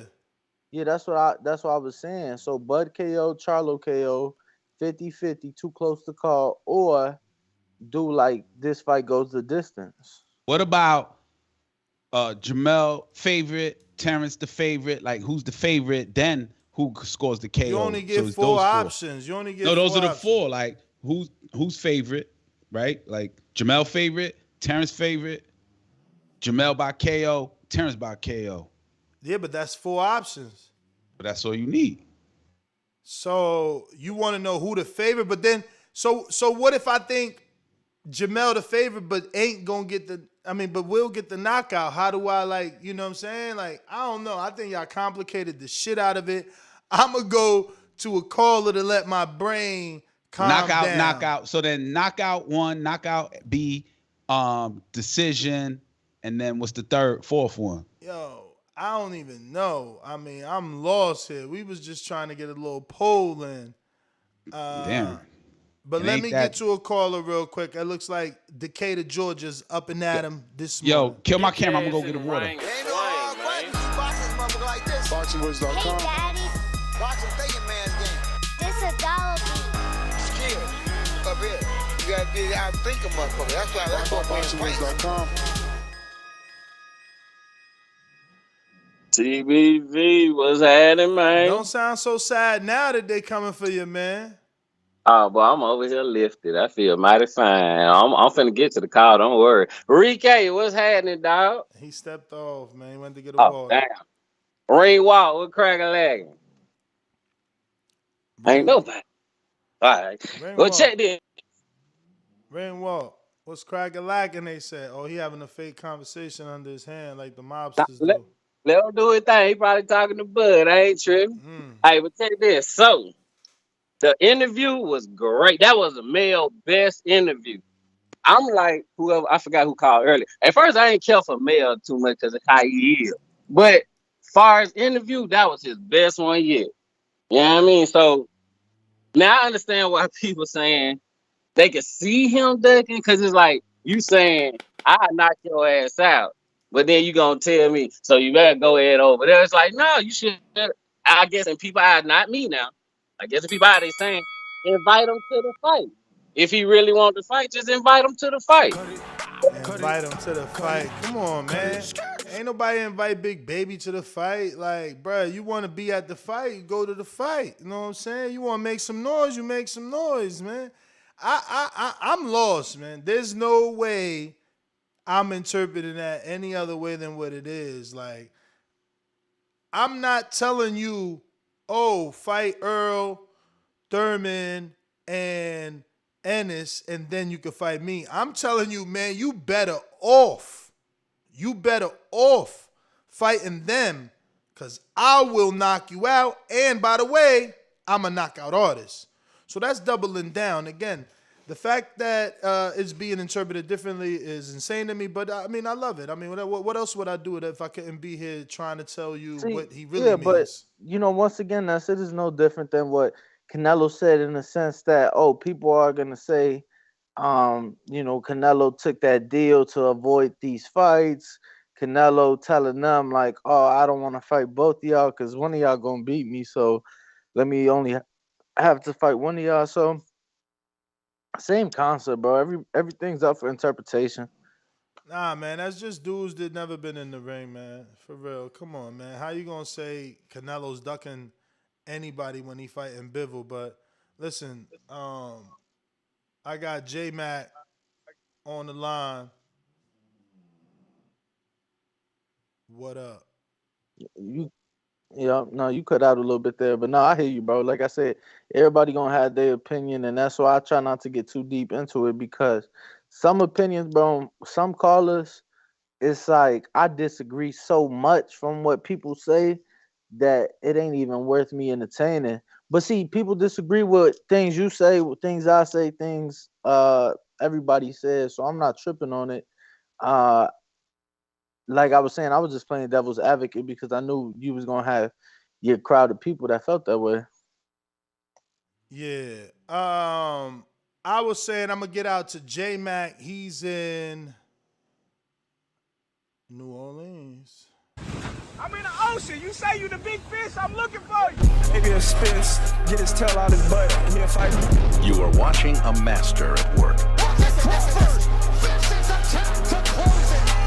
Target practice, baby. When I stop him, y'all gonna say he was too weak. Most big in the motherfucker, man. We ain't gonna be able to fire your punk ass out. What you wanna bet on? You can bet 100,000 on that. Let's bet $1 million. I'll break your fucking neck. J-Mac, New Orleans. Don't like what I said, nigga? Do something fucking about it. One of the best finishers. No. Give me the towel. Give me the towel. SDS Promotion. Get ready for the back attack. Yo, morning, Ness. What up? What up? What up? Hey, I definitely love Jermell energy. However, I do agree with you, Ness. I don't think he should put the long list of names out there. Bud fight Spence, and when Bud knocks Spence out, I think Mel should be in there for the taking. He should feel like he got to be the bigger bro or bigger friend and revenge that loss. That can definitely sell into equated to pay-per-view buys. I'm sure L can make that happen. That way, Bud, if he want to keep him on the PBC side, that he can stay fighting their fighters. I don't think Big Bad Mel should be putting a list of guys in front of him because he seemed to always want to match me when it come down to fighting Terence Crawford, but also talk the hot shit at the same time. 1 minute, Houston is rougher than Omaha, but next minute, it's he knows somebody out there and all that shit. Everybody got their tough spots. Omaha is a rough spot. I've been out there. Houston is a rough spot, and so on. Jermell, I respect him out of both of the Charlos. He definitely striving for his greatness, but I don't think he really want that Bud fight because how he worded it and what have you. But if the fight does happen, I will favor Bud. Bud don't just throw punches. Jermell does. And Bud places his shot. Jermell just throw punches. I don't see him knocking Bud out. I got Bud winning UD. Yo, everybody hitting me up like, yo, you messed up the poll. You messed up the poll. I'm like, bro, how I mess up the poll? They're like, bro, you got Charlo by KO. Charlo by KO. I'm like, yeah, because it ain't no other way. It ain't no other outcome. Nah, I'm fucking with you. I did mess up. It was supposed to be Crawford by KO as well. Shout out to J-Mac. Gracias for calling in. Let's see what we got on the lines. Looking like, is this Lakeland? Lakeland, Florida. Who's in the building over here? Oh, this Swift. What up? Mic check, mic check. 1 2 1 2. Bet. How y'all fellas doing, man? Nas, Enrique, Ring Walk. What's up with everybody? Straight. Yes, sir, man. I'm kind of in my feelings this morning, man. I feel like everybody got this whole Charlo statement misconstrued. Because everybody forgot, man. That's like the number one fight in America right now, Bud and Spence. All he doing is waving the flames on it, trying to ignite it. You know what I'm saying? That Bud statement, he biting off a little more than he can chew. He already looking at 154 when he got the biggest legacy fight in his career right in front of him. You know what I'm saying? I mean, shit, everybody calls him either that one or Devin Haney and Cambosa, and look how Haney handling it. Anytime you ask Haney about any other fight, he got tunnel vision. We only focus on Cambosa. That's what Bud just sound like. We only focus on Spence. Charlo come when he come. All the other fights come when they come. You know what I'm saying? I feel that's the only thing Charlo telling him. I agree, man. I agree, but that's what I'm saying. These guys don't believe in keeping the pressure. Look at Andre. He did all that. He made Canelo famous. Instead of keeping that pressure and riding that wave, he went quiet. You know what I'm saying? He's supposed to have been everywhere. He just like Bud. He's so difficult to get a hold of. It's crazy. You gotta you could text him 100 times. He don't change his number. He'll say yeah. Then you gotta go through his dad to remind him. And it's just like, man, that shit's so draining. Don't nobody got time. You know? And then, you know, man, at the end of the day, it's like, yo, if Canelo fighting a white boy rock band, man, like, what is Andre fighting out in the streets? Coach Myers in them Connecticut streets, man. I hope ain't no snow on the ground out there, man. What up, man? Yo, what's good? Ain't nothing, man. Nah, it ain't snowing. It's Thank all right. you. It's like, Thank you, Jesus. It's like It's like 50 out here right now. But listen, this is how you want the fighters to talk, man. Like this Word. is how pay-per-views get sold. This is how interest get built up. This is how there becomes enough money for the fight. Like this is how it happens. Bud got to do something, baby. I mean, you can't sit around, what I mean, waiting on that Errol Spence check and then talking about you want that Charlo check. You got to do something, baby. You know what I mean? It's been a little while, but you got to get a fight lined up, get with a promoter, do something. Please do something, baby. That's my call. Yeah, man. That's why I said, like, if you was not gonna do nothing, you could have took a one fight deal with Eddie and not did nothing and got him to promote that nothing fight. You know what I mean? Got him to buzz your name up every time he in front of a mic. Yeah, Crawford, he's the best fighter in the world. Crawford's being avoided by the world. But like, you ain't did that either. You ain't did that either. We got the axiom that says it sounds like Charlo avoiding that fight by bringing others Bud should fight. Oh, no, we said that. And we went to potato chip. We said that. And we said Brandon Lands. We said Tampa. We said the big fat $50 for KDDR. All right. We are refreshing what we got. Check it out. Who's up? El Sucio says, had a good time at the fights this weekend in San Diego. Hopefully, we get some more down here. Shout out TBV. Shout out to you for going to the fights. That was an amazing fight card. Shout out to Matchroom for putting that together. Shout out to Matchroom for putting 2 undisputed fights on the same card. Damn, they got to go up against Shakur, though. Yeah, Franchon Cruz going for undisputed and Amanda Serrano. Right? Ain't Serrano and Oh, Katie? yeah. I'm thinking you talking about this past Saturday. What you talking about, Nah, Chief? April 30th. Zicky, off-topic idea. Super chat with Apple Pay, Cash App. Got too few characters in PayPal with the 30% taxes. Wow.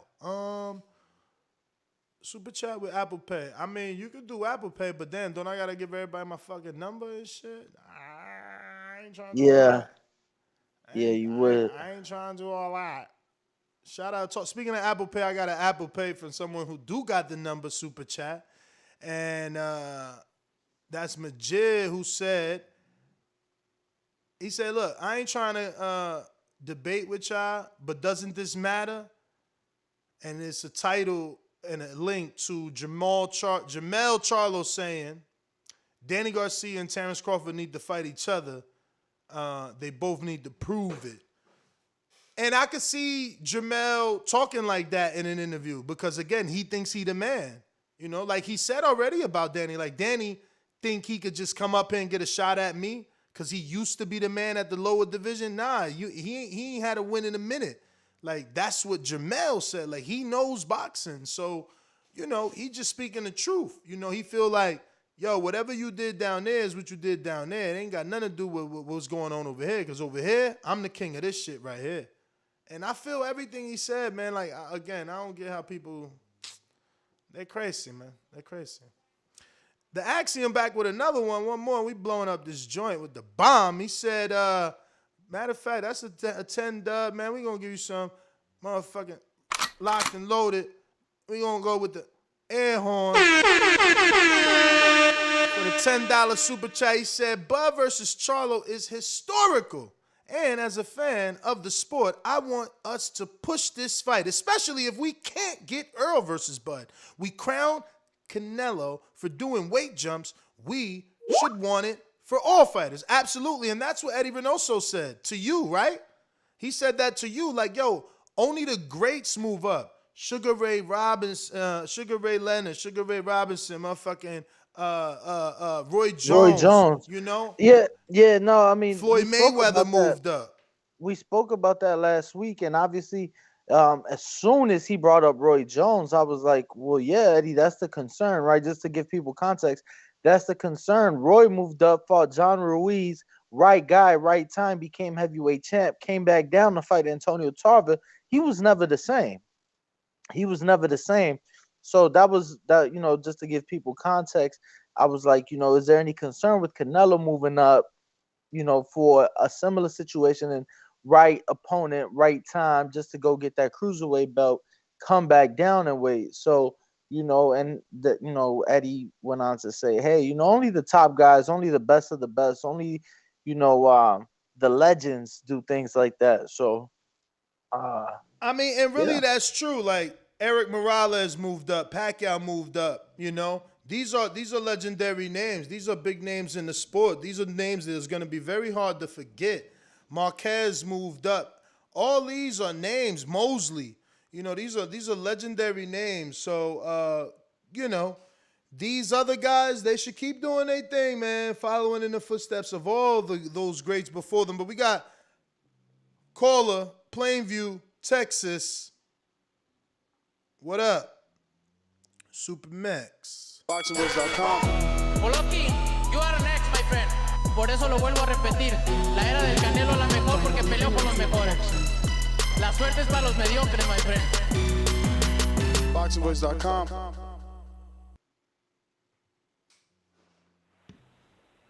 Yo, what up, man? Casual Danny. Good morning, fellas. What up? What's good? I don't know what everybody's saying, Ness. I took this as Jermell saying, look, bro, you better stay with them little guys over there, because up here you're going to get knocked the fuck out. You better play with them down there. Don't play with me. That's how I took it. But I don't know. Nah, you smart, what man. People don't realize, man, is the big bag, the fake big bag wolf that got his skirt pulled. Y'all don't even realize we got the walls closing down, because you hear Jermell telling them, take the short money. Because go down there. He told you Errol going to beat your ass, but if you come sniffing around up here, you get knocked the fuck out. The walls is closing in on the fake big bad wolf. We finna put him to sleep soon. He got nowhere to run. He runs to 54, he getting slept. He comes stay at 47, he getting his ass beat and coughing up that belt. So either way, I'm good with it. Shout out to the bud tenders. Your man is getting closed in on. That's my call. All right. Super Mix. We got Zicky called back with another one. He said, Bud and Charlo is a dope fight from a casual perspective. Charlo talking that Wild is only gonna help fan that flame too. Oh, help fan that flame. Okay, I see what you did there. We going out to Hawk in Maryland. What is up? What time is it? What time is it? What time? Hawk in Maryland. Tommy, I can knock you out, man. Holy shit. Good try. Holy good try. TheBoxingVoice.com. Great show. Yes. Dan and Brandon. I'm out. SDS Promotion. Hawk, what's going on? What's up? Buenos dias. Hey, what's up, Ness? What's up to Casual? What's up to Ringwalk? Right. Hey, what's up? And What's good? Ness, my fault, Brandon Liz, man. Brandon Liz. What's up, Brandon Liz? Hey, Ness. Yep. Brandon in Houston. All right. With this whole thing, man, I put it like this. I would say Charlo was spitting some fire. That was cool. But I don't believe Charlo is ducking anybody. But if you go along the same vein, last week, Canelo told a few fighters what they should do, and he got shot down for ducking. So if you go along the same vein, then he telling somebody where to go and what to do, you can get that. I don't believe he's ducking nobody. But Terence Crawford, as far as telling, only problem I have with it is you can't tell a multi-divisional, unified, undisputed champion to sit down and take what he can get, or to tell him to be a challenger. You can't do that. You can ask him, do you want to be undisputed at 147, because there's certain things you're going to have to do. You wildin', man. He letting them know what it is, man. If you ain't, look, everybody ain't from the same era, so everybody ain't watched State Property. They ain't come up on that Benny Siegel. Man, but you gonna get down or you gonna lay down. And that's what they telling Crawford, man. You want some of these big fights? They over here on this side of the street. Come get down. If you don't want to get down, you gonna lay down. Cause guess what? You ain't getting nothing. You ain't getting nothing. And we see that, man. It's as clear as day. When have we seen a fighter as big as Crawford be a free agent this long and no big news and nothing happening? Nothing ain't shaking. Come on, man. Let the haters tell it, man. Let the haters tell it. He signed an MTK, and it's a secret. Let's start with But why would that be? Let the haters tell it. Like, I'm just saying. if he is signed to MTK, why would that be a bad thing? I mean, we haven't heard shit about it. I've heard because of the people I be around. I ask you this: would it be a bad thing? I guess from a financial standpoint, no. But outside of Tyson Fury, you know what I'm saying? And we talking heavyweight division. We talking about, big ass checks when we talk the heavyweight division. But outside of Tyson Fury, what MTK fighter has top rank? I mean, excuse me. What MTK fighter has Al dealt with? I don't know, not one. That's a good question. So that's a bit of a stretch for me. You know what I'm saying? I'm not saying it can't happen, but, that's a red flag. I'm like, huh? My eyebrows go up. The people's eyebrows go up like, huh? Can we really get a fight with him now? People's eyebrows go up. I'm just saying. I got KD DR who says, Buzz said, want EJ Charlo next. He should have said, if EJ don't pick you, then, of course, you got next. Bud, all I'm saying. Oh, I. I mean, in Jermell Charlo's defense, that was all in post, all off the top. Mm-hmm. He ain't editing in his words. You know what I'm saying? Passion. So he just said what he said. Hashtag that. Yeah. Said what I said. It is what it is. It is what it is. Oh, man. Everybody got feelings hurt now all of a sudden. Oh, no, he said this, he said that. I'm going out. He should. Word. Yo. Because now they editors. All around strong. What's going on? James, what it do? What's going on? Shout out to the Boston voice. Shout out to the chat. Yeah. Hey, look, I'm going to make it short and sweet, man. I don't think Bud wants no parts of Spence, but I will say this. I got him beating Charlo, man. Charlo ain't really sharp like that for real, man. He got popped, but I done seen this dude get outboxed by Julian Jackson's son. He won the fight, you know what I'm saying, but he done got outboxed by him. I think, what's his name, Tony Harrison? I think he outboxed him in 2 fights, but he was clowning around in the second fight. And that last fight was iffy with the, what's his name, Castano? I don't know if I'm pronouncing it right, but, Charlo could fight. I ain't hating on his fight game. He could fight, but he not sharp like that. So I think I got Bud beating, Charlo. I got him outboxing him. He could get knocked out, but that's my call, though, man.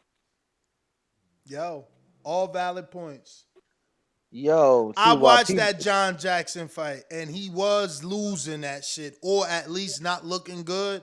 But he slept Jackson. He slept him. He did. What I'm saying? I was there. I was in the building. We saw Maul fight that day, Mel fight that day, and Laura fight that day. It was a Showtime triple header at the Chelsea, which we just saw the Showtime card there, right? So here in Las Vegas. So I remember that fight. But CYP about to call in. Watch this. He ain't gonna like what was just said. I got Dewey on a super chat. What it do, Dewey? He said $10 super chat. Shout out to you, man. Dewey Jr. Jones. Jermell got the energy Canelo should have had for Jermell. Jermell got the energy Jermell got the energy Canelo should have had for Jamal. But no, I fucked that up again. I'm just seeing all types of letters here. Jermell got the energy Canelo should have had for Jamal. Bud will be the 3-time undisputed. Damn, 3 times, so he's going to have to do at 47 and 50. That's a lot. But that's what Ennis said he would do at 47, 54, and 60. Can Bud do it? Does he got enough time in his career at 34? I mean, Floyd fought till what? Past 36. Yeah, I mean, think about it. He's one. He's basically a fight away from 47. Yeah. That would be 2 divisions, and 54. The thing with 54 is 54 is about to be undisputed. So Yeah. I mean, unless we get another draw, again, if you sign with Al, you could say that. Like, yo, let's do fight by fight. You know my plan is Earl, Jermell. We'll talk about what's next. You know what I'm saying? I got a counterpunch from J Mac Attack. Yo, who was that last caller? Yo, Which one? You talking about James All Around Strong? yeah, the nigga that just said he don't want no pause or error. I'm a little confused. How he don't want no pause or error, but he won't. He'll move up. Damn, like, he talking to me or what? oh my bad, champ. He didn't know he wasn't Okay, on mute. how he don't want no pause or error, but he willing to move up and fight Jermell at 154? Like, some of these dudes just wake up and feed themselves garbage or dog shit or whatever they consume to make their brain think. That shit don't make no sense to me. And what about Arrow? Bud don't want no pause of. See, y'all got it confused. Arrow's too basic for Bud. And Arrow knows this, and his trainer knows this, and his team knows this. Floyd Ben said it. Y'all refuse to acknowledge that and what have you. When Bud fight Arrow, Bud always was stopping Arrow. Y'all just gonna blame it on the excuses, the eye injury and the car accident. But Bud was just he's a levels ahead of Arrow. Arrow too basic for Terence Crawford. Like, I don't get it how niggas. Cut it. We'll see, man. Cut it. We'll see, man. I just hope it happens, bruh. I hope it happens now. I mean, how many years are we talking now? Has it been 3, 2, 4? Whenever that, I bet $1 million. I mean, 2018. That was his first fight at 47 against Horn. So 4 years now. But that's the first caller. I know everybody. There's a lot of Bud, but that's the first caller who gave a legitimate, his own perspective breakdown. You know what I mean? But I kind of counter that. I think what he broke down. Huh? What you mean? What he broke down? Like, he was like, I mean, his opinion, right? So he's like, yo, Earl is this. Terence gonna put it on him. But I feel like, yo, Earl could hold the punch, man. Can Terence, who never really got hit, could he hold the Earl Spence punch? He got hit by Gamboa. Yeah, but Gamboa is light. Got hit by Velasquez dropped him. Mean Machine, so. Now we talking. So that's the conversation started. Drop. By the caller. Because I think Earl Spence could hold the Terence Crawford punch, but the opposite. Can Terence Crawford hold the Earl Spence punch? And that's where the boxing comes into effect. Right back. Super chat. Yo, give me 2, Ness. Since casual like my breakdown, let me get a fight breakdown. Arrow don't have the foot speed or the balance. You saw that in the Sean Porter fight. Before you say Bud ain't Sean Porter, you got to take certain things away from it. I watch how he throw punches, how he commits to his punches. Arrow only commits to the punches when he got his feet up under him. Bud fights on his toes, he bounces on his toes, and he fight on angles. He got longer arms. He's a better counter puncher. Arrow don't move his head. Arrow don't bend at the waist. He don't dip at the hips. He's straight up and down. He throws a jab when he can maintain the jab, and he can keep that in the jab, but Bud would take the jab away from him because how he moves. Arrow does not throw punches unless he has balance, so that makes him a little methodical in his punches. I watched Danny time Arrow going backwards, fighting backwards, and come over Arrow's jab, and I'm like, if Danny could come over his jab, we know Terence Crawford could. I also think Arrow do this weird thing of pulling straight back, and instead of moving, that's two right? That's Arrow pulls it straight back and don't move his head, and that leaves him on the line to be countered. Like, all this shit about what Arrow will do or not, like, it's not gonna happen. Y'all gonna be sadly mistaken when y'all get in there if they do fight, and you will see the levels that Arrow don't have. Arrow has been exposed. I heard Danny bring up the hand speed. Terence does struggle with hand speed. Arrow don't have hand speed. Also, he brought up Evil Lassie. I would say Evil Lassie is a better counterpuncher. That's what was more effective when they landed against Crawford.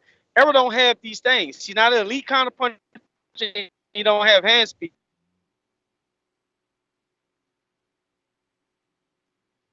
to commit to the body. It's going to lead into a counter punch. So I'm a little confused. What Errol gonna do to Bud that Bud ain't never been in the ring with, and y'all gonna be sadly mistaken. Errol's too basic for Terence Crawford, and y'all just haven't realized that. And like the last caller, why would he be concerned about Errol and trying to move up and fight Jermell? I'm confused. That don't make no sense to me. That's my counter punches. I mean, I'm gonna just use Jermell. Jermell believes that Earl is just too dominating of a puncher. Now, this is a person that spawned him. This is a person that spawned him with 20 ounces or 18 ounces or 16-ounce gloves. You know, this is a person that's got to do rounds after rounds with him. So he feels that power. He sees the relentlessness. Like, I think people need to listen to the entire interview, not just the Terence Crawford part, because you know, obviously he talks a lot about himself, his brother, you know, just a lot in general. It was a very good interview. But I got a 3 super chats. I got Jaime Nieto. He says, "You my dude, Ness, but we telling Bud to take less, but not Dev. Cambosis has what Dev wants, but Dev in the same position, but Bud's the only one that has to take less? Of course, because you don't see Bud with a network chasing Cambosis, who, and I'm using air quotes, in this metaphor, who's Cambosis, Enrique? Earl Spence Jr. Is anybody sending offers to Earl Spence? Is anybody out here, a promoter with almost 2 million followers, is he consistently saying that he got offers from the Middle East, that he got offers from Dazn, that he got offers from Dazn Australia? Is anybody saying any of that sexy shit for Crawford to help him make the Earl fight? No, the fuck they not. He don't got a television network saying, come on, Earl, we can make the fight right here, like they doing for Haney. Stop the cap. Like you said, I'm your dude, guess what? You my dude too. So when I do this, I don't mean to do this. It's never personal, man. It's only business, man. Jaime Nieto back with another one. But you get it now what I mean, right, Enrique, at least? Because you... Yeah, I get it. Yeah, it's like, come on, bro. Like, how you going to try to make Bud Devin? Bud ain't fucking Devin. Bud is suing his promoter. Devin and his promoter, they friends, man. Devin and his promoter out here doing jokes like, yeah, what did Devin and his promoter just say in front of a group of media? Nah, we doing anything and everything to get the Cambosis fight. And his promoter joked around like, yeah, Devin even willing to sell his chain to get the 2 chains. So if that ain't taking a discount, what is? But these Bud Crawford fans, they fucking delusional, man. They delusional. Fucking delusional, bruh. Like, Eddie is literally telling you Devin willing to sell 2 chains to get the fight. And I ain't talking about the rapper, man. Come on, man. Y'all delusional, man. Stop trying to compare Bud to fighters in real positions, man, with backings and network deals that believe in them. They believe in Devin. Every time Devin want to fight, they go get that fight and they pay him more than the other people was going to pay him. Stop the cap. You out here lying. Let's start with this. I'm a creative genius. You don't want to get in the ring with me because he's a pussy, that's why. You see a red flag again. Me and Canelo would be a bigger fight than Canelo and Caleb Plant. How much did they sell? Guarantee you me and Canelo will sell more. And now, the most dangerous producer on YouTube. El Bandera Negro. Brandon in Houston. Brandon in Houston. Yo, drop that SDS shit, son. SDS Promotions. Yo. Yo, what up? What up? Man. What up, Casual? What up, Danny? No, yeah, you know what I'm saying? Yo, I'm trying to figure out how Jermell, like, I know pound for pound lists are very subjective, but can anyone here name a pound for pound list where they've seen Jermell Charlo ranked above Terence Crawford? Because I ain't never seen it. And how the fuck you gonna tell an undefeated champion to shut up, be quiet, and learn how to be a challenger? Nigga, you got a loss. Like, I know we're not supposed to judge fighters by, taking a loss, but like, how you gonna tell Terence Crawford to shut up, be quiet, and learn how to be a challenger? Like, that don't even make sense to me. Like, that's some audacity, actually. That takes some real audacity. You know what I'm saying? Because, like I said, you ever play Mario Kart and the dude behind you keep throwing banana peels on the road? That's what it seemed like he doing to Crawford. And I'm not, y'all making me look like some kind of Crawford fan. Everybody know I'm an Errol Spence fan, but like, I just like to call it like I see it. You throwing all these banana peels in the road to get him off your ass, but like, bruh, all you should have been saying is like, well, listen, if Errol don't want to fight you, I'll knock your ass out. Which actually he said that, but he didn't say it in that way. He presented it in a way that made it look like he was avoiding him. Because like, I could be at the zoo and make fun of the lions and the gorillas behind the bulletproof glass. I can do that and nothing gonna happen to me. That's all I'm saying. So all these roadblocks and hurdles and trap doors and shit niggas throwing out, they need to chill out with that shit. And that's my call. The fucking hate is real, bro. Like, you supposed to be from Texas, first off. You know what I'm saying? Lions only, man. Like, what's going on right now? For real. Somebody check his residence card, man. Like, what's going on? No. He ain't setting up no roadblocks. He was clear as day. I don't understand how people are seeing this any other way. He never said you got to fight XYZ. And as far as him telling him take less, bruh, don't nobody care about what you did. They only care about what you doing. All right? So, like, you living off old accomplishments. Them shits ain't popping no more. HBO is done. Who even remembers the shit he did? Like, I'm just being real.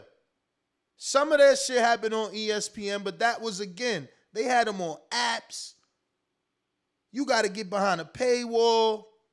It just wasn't the same. He didn't get the buzz unless he was fighting on ESPN where he was making some numbers. And it's like, none of that shit translated into numbers. So when Brandon calls in here and he's like, oh, how you going to tell an undisputed champ who's undefeated not to take any shorts? Well, that undisputed champ that was undefeated, he ain't got no network deal. He don't got no TV. You could be the best fighter in the world, but if don't nobody want to put you on television, you fucked. And I don't see no networks sending no offers. I don't see no networks sending no offers. So yeah, when them PBC fighters telling you, man, humble yourself, man. I'll fuck with us. Humble yourself. Come on over here, get on the team, man. You so good, take that offer, get on here, get on this roster, show them what you got. Take over. But you ain't going to do that from the outside. Or that shit ain't going to happen on the outside. I just don't understand people's mentality. Like, I got my own kids. How am I help you feed yours? So I don't get it. And I hope kids is the wrong, I mean, don't come off wrong for some people, but, you know, it's an analogy, man. I'm going out to these callers, man. Y'all got to get it together, though. I got to get it together for real. It just makes no sense right now. What we got? Right. Everything is everything, and it's time to get to New York City. Listen, Vegas don't know nothing. No Ryan don't know nothing. Only I know everything. We did it first, and we motivate even the greats. Oh, what a big shot by Lopez! I told everybody.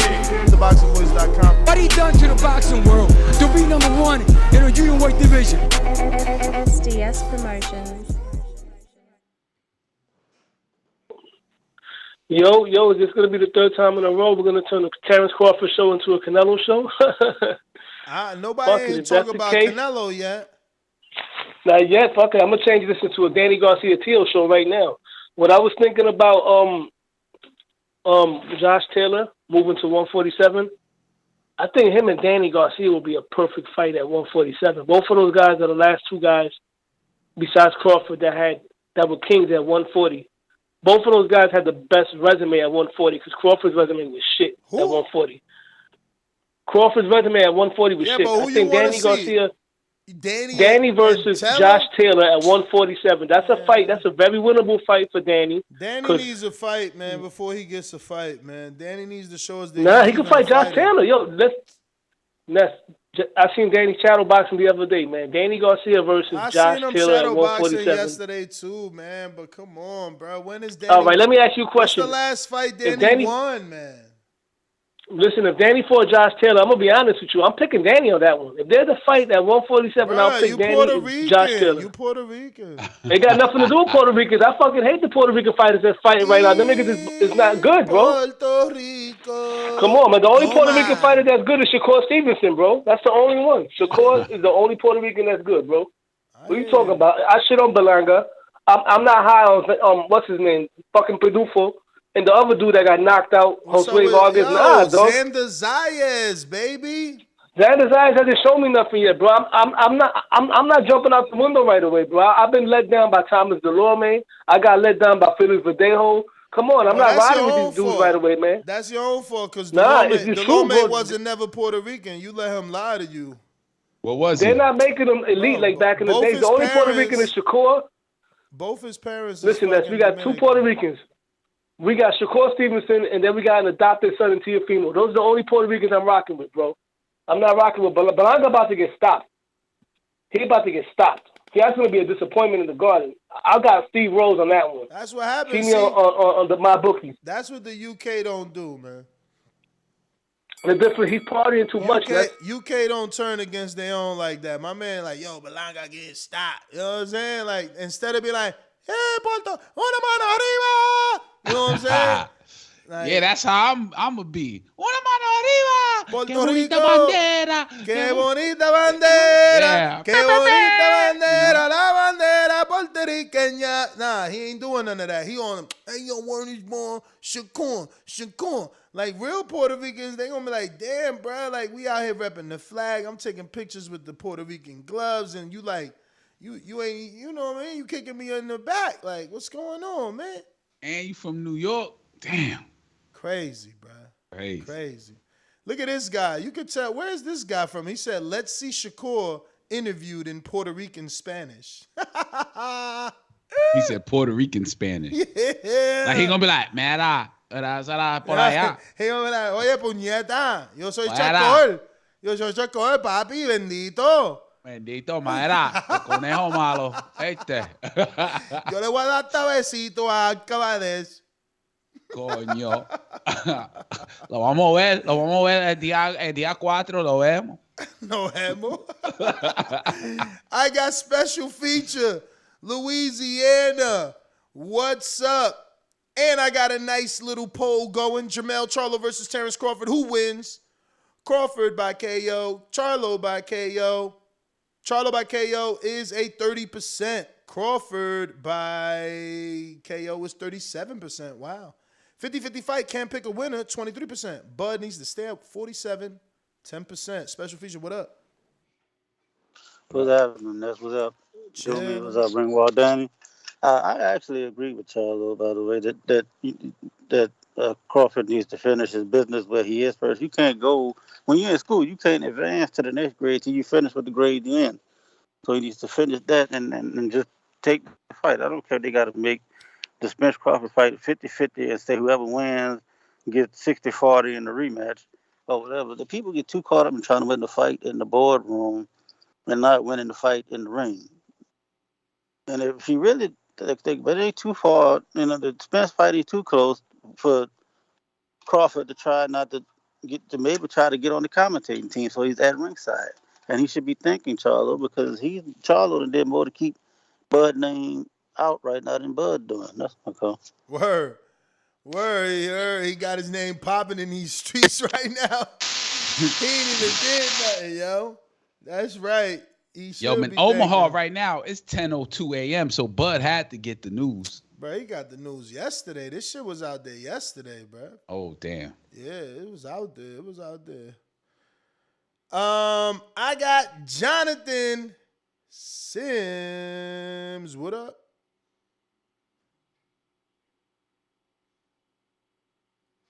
Can you hear me, Ness? Yes. Okay, it's some static in the back, so I wasn't for sure. That's like your was phone. It morning? Good morning to you, man. Yeah, now it's gone. Now it's gone. Thank you. Yep. Good morning, you guys. Hey, Enrique, man. Hey, you've been doing a fantastic job these past few days, dog. Like your analysis, your comebacks, your counter. Appreciate More that. bonita.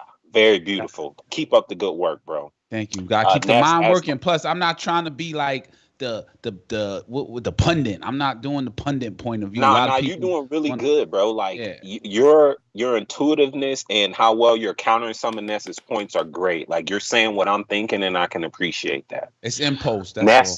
Appreciate it. Yep, Ness. Good job as always, man. Really appreciate the platform. And that's my call. Oh, damn. Thanks for the compliment.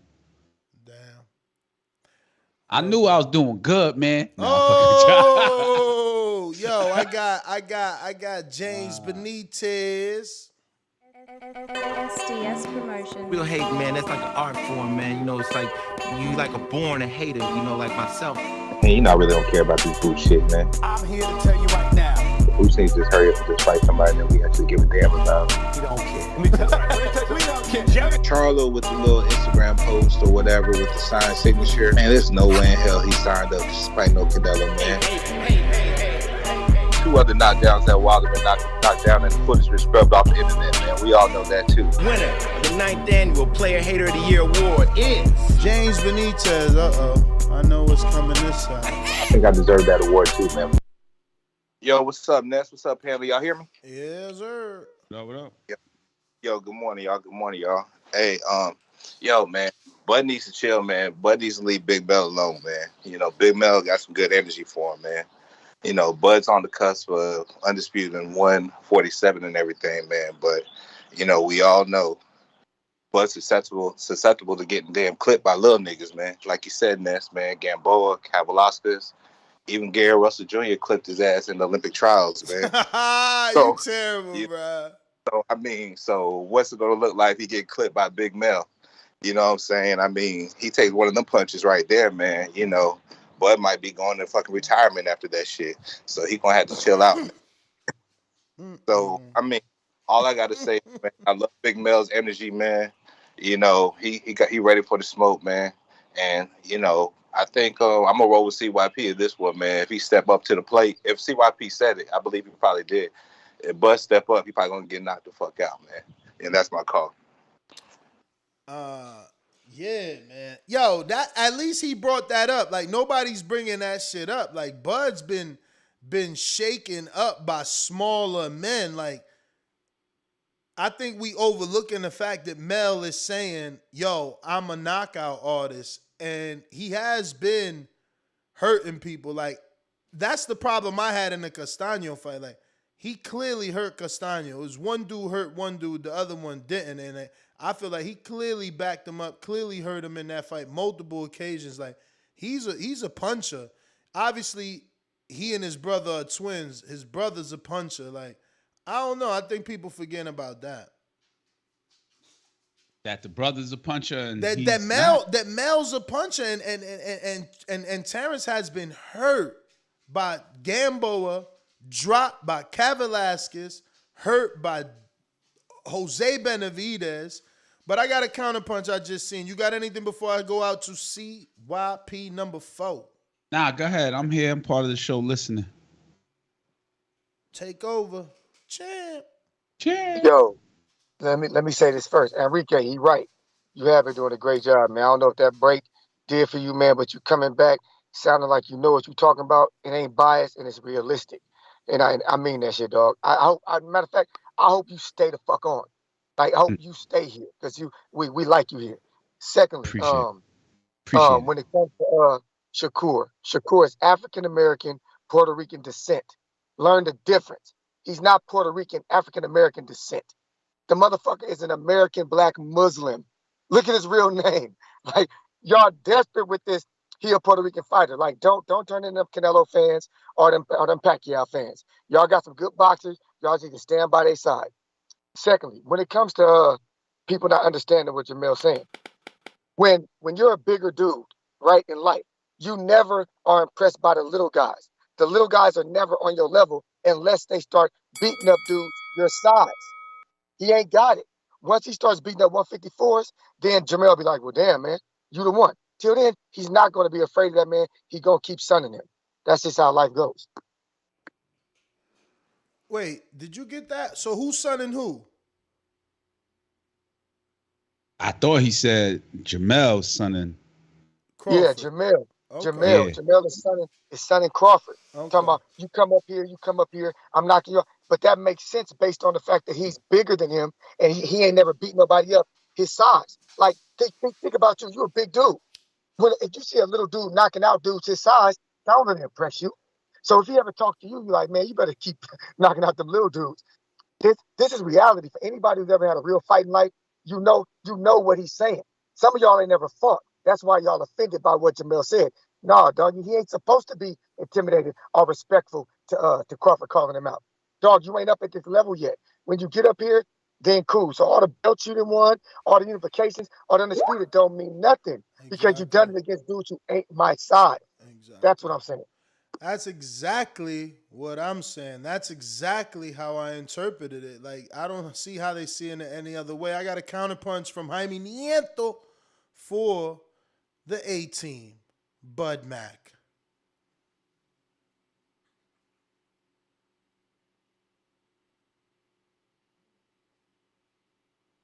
Okay, J-Mac.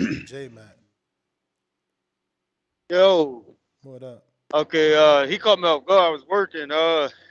Hey, shout out to Jaime. Always showing love. I guess I'm supposed to respond to that. I do agree with CYP saying for is the mentality. But when I look at Terence Crawford and look at Jermell, I didn't see Bud. I know Bud walk around at bigger than 147. And I know he can make 154. Now, how effective he is at 154, that's still to be determined. So I'm just going to base it off of the fact that he's a sharp puncher. I think he punches effectively, so his power will carry up with the weight and how he places shots. So I'm intrigued by the matchup because Jermell is he explosive, but he's not as skillful as Terence. I don't think he picks his shots as well as Terence. I think he fights strong with speed and explosion, but I don't think it can be calculated for execution. I watched him struggle with putting certain shots together and picking certain shots. I think Terence could outclass him and outthink him and outwit him. And Torrin Harrison already said it best in experience from being around Bud. Torrin Harrison said Bud beats the shit out of Jermell. You got to remember he did that interview on your show. Shout out to Jaime. Shout out to Jaime. That's the air horns for Jaime. Shout out to you. That's your third super chat. We got Brandon Lenz. He says, as a faithful member of the Back Call Brotherhood, we can recite J-Mac's breakdown of Earl versus Bud. My memory like the Fresh Prince of Bel-Air theme song. Damn. So he's heard it that many times. Jaime, right back with another one, says, Jermell and Earl are also boys. What do you expect him to say? Exactly. That's why he's saying go fight Earl. He didn't want to take that food off his plate. He know, like Enrique said. He know as a bigger man, dog, I beat the little man up. That's how he thinking. You know what I'm saying? Big Face says it's a business and Bud has no leverage. Simple and plain. He needs to sign. I guess he means to say he needs to sign with the PBC and get his money and more credible wins on his resume. Yeah, because this is where we're at. Now so the more people undispute, the more people want to, discredit others undisputed, right? So it's like, oh, you heard David Maldonado. He calls in all the time. Oh, Josh Teller's run at 140 and Danny's run at 140 was way more dangerous than Bud. So he tries to even upgrade Danny's unified run yes, he was the Ring Magazine, which meant he was the man, but he tried to upgrade his unified run as if he undisputed and put it on the same level as Buds and Josh Tellers. So then, you know, you got Usyk who undisputed, and you seen that run. And then you know, if Mel undisputes, you seen that run. And Canelo just undisputed, and you seen that run. So, you know, the one thing you could give Bud, like, this goes to show I'm not a hater of Bud. Julius Ndongo came out of nowhere, but he at least unified before Bud fought him. Like, he knocked out Tranowski in a unification, I believe, if I ain't mistaken, you know, and picked up that IBO. But I got Big Nick, UK. What up all day? Listen, I just want to say, man, like, there ain't nothing necessarily wrong with what Jermell said, but I don't understand his energy for Bud, to be honest, because Bud never actually called him out. All Bud said in the interview is that if he can't get the Errol fight, then he'll go up to 154, and hopefully get the winner of Castano and Charlo. Is that not what he said? Nah, this stems back from a while ago. He was on Twitter like, I've been going for a while, which I thought I was going to be quiet, and he started giving critique of Charlo's performance, I believe. Okay, but then I tell you what I don't like. I think it's unfair.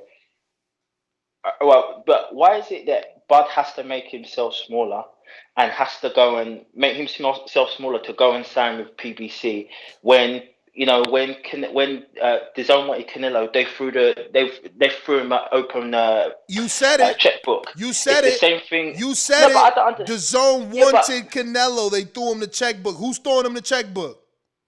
I'll wait. But bro, at this stage of Bud's career, bro, he don't have to pander to anybody. He don't have to pander to anyone. I don't understand why he's got to make himself smaller to go and get that fight. Let me ask you a question. Who's older, Bud or Amanda Serrano? And I'm asking because I don't know the answer. Serrano, she's older. She's like 30. All right, so end the story, man. She just took less money, man. It's just the bottom line. You either want what you want. You either want what you want or you don't really want it. Get out of here. Get out of here. Get out of here. Amanda taking less money. Everybody doing it. What did Wilder do? Just to get the rematch because he had a draw? Fuck it. Yeah, come on. Winner gets 60-40. Bruh, when you want something, you want something. You make it happen. Only thing y'all making happen is excuses, man. Shit is bananas out here in these fucking streets. Yo, if you're listening on Blog Talk, don't forget to hit that thumbs up button and the one button if you want to talk. I got Donald Banks, Richmond, California, $10. Spence, baby mom, been going in on him. It's bad. Like Michael Jackson's album, Bad. She was on Goodfellas TV yesterday, and if I was Ugas, I'd have her front row so I can get that win and mess Spence head up. I mean, I seen that. Somebody sent me. She even, only reason I'm gonna say this, because that's not my thing. I don't get into that. Like, I don't go that far. I cover some of the gossip. I'm gonna use the word gossip so that nobody, comes at me. I understand I cover some of the gossip, but I've been seeing this. I even got DM this, and I wasn't even going to bring it up, but it's obviously context now. Super chatted, and we talking Crawford. But why his baby mom's, Enrique? Look at me when I'm talking to you, motherfucker. I'm about to give you gems right here. I do all the stalking, so you ain't got to, okay? I was like, damn, he followed the girl? His baby mom. No, I don't follow the baby moms, but not somebody, the writer. Somebody sent it to me, and she DM Crawford, like, yo, please knock out my baby daddy. Damn, that's some hate, bro. Word, yo, it was something else. She wrote a second message. He ain't even respond, man, and that's shout out to Crawford, man, for not responding, man, yo. But just seeing that. Well, I mean, obviously the picture that he put out to the world, because it's only his DM. The only way we could either he put it out or she put it out.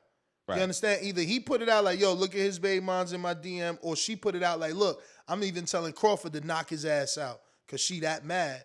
You understand? So yeah, I mean that's the only reason I'm bringing it up is because of that super chat, and obviously the context. We talking about Crawford now and her wanting him to knock out her baby daddy and Earl, and obviously Earl's correlated with this Jermell shit. So it's being brought up, man. It's being brought up. It's out there. It's out there. It's out there for real. That's crazy though. That so many people like are hip to that. You know what I'm saying? Like we be out here, man. That's nothing secret no more, man. We be out here just watching. Jaime from North Carolina, what up? No, because the other Jaime is from Vegas. This is North Carolina. What up? Yo, what's good? What up, man? Hey, look, Jermell Charlo need to keep Crawford's name out of his mouth. Oh. As soon as Crawford smells blood, he's gonna get him out of there. Crawford ain't Harrison, he ain't Castano, he ain't Broner, he ain't gonna be bullied. Charlo's talk like they killers, man. But I still remember Danny Jacobs pressing Big Charlo in the lobby. But yeah, man, I think Spence is a way tougher fight than any of the Charlos. But yeah, that's all I got, man. Yeah, I mean, his call sound real good. It sound real good, but Jacobs pressed Maul in the lobby, and then went from fighting to you ain't getting M's, talking that money shit, which means A side B side shit. You don't really want to fight. Know what I'm saying? And in terms of Crawford not being Terence or Harrison or whatever other person you think did whatever you think they did to Jermell, motherfucker. Charlo ain't no fucking Gamboa. He ain't no Kavalaskis, and he ain't no motherfucking pirate hook Jose Benavidez on one leg. Made out of wood. You understand? And all them dudes put hands on him, and none of them dudes got the knockout ratio of Jermell. So we need to stop acting like Jermell can't detonate Crawford's chin and at least put him down multiple times if you don't think he could stop him. Damn, you didn't put that poll out? Years out. What's the numbers on that? They think Crawford the one gonna be doing the stopping. But they forgot how powerful Charlo swings, man. He swings with vengeance and anger. But look, let's see what happens, man. We got Chris Carlson. What up? WBC ordered Jermall to fight Carlos Adames. Another 154-pounder disguised as a 60-pounder, man. Don't nobody give a fuck about that shit. You know what I'm saying? Out here selling us shit, man. Then trying to say it's motherfucking THC brownies. No, the fuck it ain't. I ain't getting high off that doo-doo pie. Adames was out here pissed drunk off the beatdown Teixeira gave him. And he went life and death with Derevyanchenko. See, this what I'm saying. What's that shit called? This the 52 fake out. This the flea flicker. This the flea flicker. That's what it's called. The football terminology. This is the flea flicker. Everybody want David Benavidez versus Charlo. His own little brother. I'm trying to say that for a whole nother show because that's what I'm saying. Jermell gave us fire. He gave content creators fire. His own little brother, like, man, that's the fight to make. But in the same, I don't even want to say too much because my man, you got to listen to this interview, bro. I don't even want to say too much. Like I said, that's his own show in itself. What Jermell had to say about Jermall versus David Benavidez, fire. Fuego. Yo, he called him a heavyweight. Exactly. So if people saying Jermell got weird energy for Crawford, man, they really gonna say he protecting his brother. Cause I don't even want to say it. I got Jaime Nieto with another one, man. We dropping a motherfucking bomb on him. 54 D's on him. If the deal is winner gets 60%, that's a good deal. I agree with J-Mac. I see Bud outclassing Earl. And that would be a great deal. Yeah, but remember that Wilder didn't give 50-50 in the first fight. Fury understood who the fuck the champ was. It was only when Fury got a draw that he felt he deserved the win, was that the second terms were negotiated 50-50, winner gets 60-40. Let's go. Let's go. You ain't getting 50-50 up front, champ. That ain't how it's going down. You ain't out there doing the heavy lifting. You know what I'm saying? Katie Teller got the bulk of the purse, man. I don't know why it got to change for Crawford. I don't understand it. These dudes be out here just changing the rules for my man. Chris Carlson right back at us. Numero dos. Jermell said nothing wrong, but Bud beats him in 12. If he don't get hit on that chin. Listen, he was hurt in the Gamboa fight, so Charlo showed he's a killer and a finisher. When he hurt Harrison, he finished him. Yes, Harrison's a better fighter than Crawford. At 47, we don't know, can he hang with them big boys again? He a twin, Enrique. He a twin. So he just keeping his big maul body at 54. He the same dude. They twins. That's true. Now I'm just saying, trying to act like he's some little dude Crawford just gonna run over. Better stop, line. Oh, I got you, Hawk. I got you. I'm going to get my graphic designer, Jemmy, on it. Shout out to Jemmy. We love you around here. Ignorant Boxing on Instagram. Follow my mans. I like that. We do need a Good Morning TBV hoodie. But that's going to be like a niche within the niche of the niche. Because that's only for like true listeners. You know what I'm saying? But Donald Banks right back at us says, Ness, chill. Charlie's KO is 50%. Crawford's is 76%. Bro, you heard what he said? First of all, he called him Charlie, bro. Hey, yo. Disrespectful. Don't do that shit no more, bro. Say what? Don't do that no more. Charlie? Don't do that shit no more. Especially now when Charlie Edwards out here taking L's. Don't fucking do that shit no more. But the other half, first of all, Crawford ain't knocking out not even the same level of opposition. Where's Crawford's motherfucking Jason Rosario? Let's go right there. From the door. Straight puncher. I don't care what anybody got to say about Jason Rosario. They can say, Ness, he ain't disciplined. Ness, you know what I'm saying? He's soft. Ness, yo, he Dominican. All good. Can't take away that he a puncher. Can't take that shit away. Can't take that away. And Crawford ain't faced a puncher yet. That's what I'm saying. Who the puncher he faced? Nah, that's what I'm saying. Like, he can hold the punch from who he was fighting, but can he hold the Errol Spence punch? Hell no, that's to be determined, man. That's to be announced after the fight, after he get chin checked by Charlo, man. Get the fuck out of here. And Charlo throw them bows, you know what I'm saying? He be on some motherfucking ludicrous shit. When he throw, his whole body getting talked. He throwing, you seen him when he missed on the Harrison fight. He trying to take you out. They short, tight, whipping hooks. Left hooks from the orthodox and backhand hooks. Stop it, man. Mean Machine put this man down. Y'all over here acting like Charlo, as big as he is just about to hit him on the chin and ain't nothing gonna happen. Gamboa did that, man. Devin Haney ain't get rocked by Gamboa, man. Let's stop the bullshit right now. Right now. Stop it. Just stop it, man.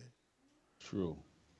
I'm telling you, like, this is a real fight. It's always been a real fight. You know, weight divisions matter. That's why the haters are just that.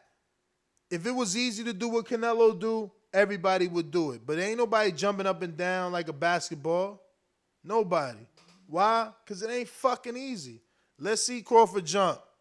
Let's see him be a 3-division weight champ like Canelo's a 4 and a 5. You know what I'm saying? Let's see it get done. What was Mikey? Broner's a 4-division champ. And that's why some of them don't do it. I respect Crawford. If he decide never to move up again, I get it. Because Broner got no love for challenging himself. People shit on him in the best fight of his career. I think that Maidana fight was one of the best fights of his career. He showed tremendous heart, suffered adversity, and instead of coming out of that as a warrior, with some people in a loss, some of these dudes come out of there like they fucking won. Look at Jack Catterall. Brings me to that. Oh boy, I'm a talker. That's why you come to this show. I'm a fucking talker. I could talk. Enrique doing that. He did his taxes while I've been talking this long. Yo, listen. I was editing photos, man, and freaking responding to emails. But go ahead. I'm here with you, man. I know you working, man, but so am I. I got to show everybody the Boxing Voice Instagram, which I keep telling you, stop playing fucking games and make sure you follow so you get all the news updated to you quicker than the podcast, because obviously the podcast is long form. This is instant. And what I want to tell you is this. Taylor's win against Catterall has been referred to the police. This is why you got to love the UK, and I do. They got this weird beef with me because they don't understand that I just wish they lived here. Look at the UK. Breaking. The controversial scoring of Josh Taylor's win against Jack Catterall has been referred to the police by the Speaker of the House of Commons. At Sky Sports, like they literally called the cops on the fight, man. They literally called the cops on the fight. Imagine America did some shit like this. The last time America went this far, which wasn't nowhere near this far, they suspended indefinitely, which means forever. They never got to score fights again, was the Paul Williams versus Islandri Lara fight. Those judges got fired. But other than that, nobody works like this. Nobody goes this far. This is beautiful. I don't know what's going to come from it, but calling the police, yo, imagine a detective. What a detective going to do? Like sit down in front of the TV and score it himself? Like, hold up, but is that like the normal step? Like, yo, I'm dial 911 on you. I don't know, Enrique, I don't know, but they did their job. They got that shit buzzing. They not letting it go. You not going to sweep it under the rug.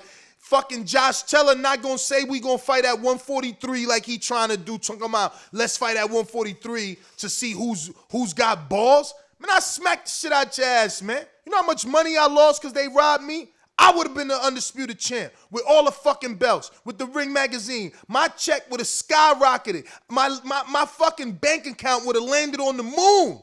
You talking about fight me at 143 for free? Because that's what you asking me to do, fighting for no fucking belts. It might as well be for free. Fuck is Jack. You know what, Jack, if you want me to fight you for free, give me your fucking check from the last fight. You want me to fight you for no belts. The fuck I'm going to get out of fighting you for no belts? You want to fight me because you know you lost. If you would have won, you would have walked away saying you won and not looking back. But now they got the police on your ass. I never seen no shit. And I've been doing this for a minute. This is beautiful, though. Shout out to the UK, man.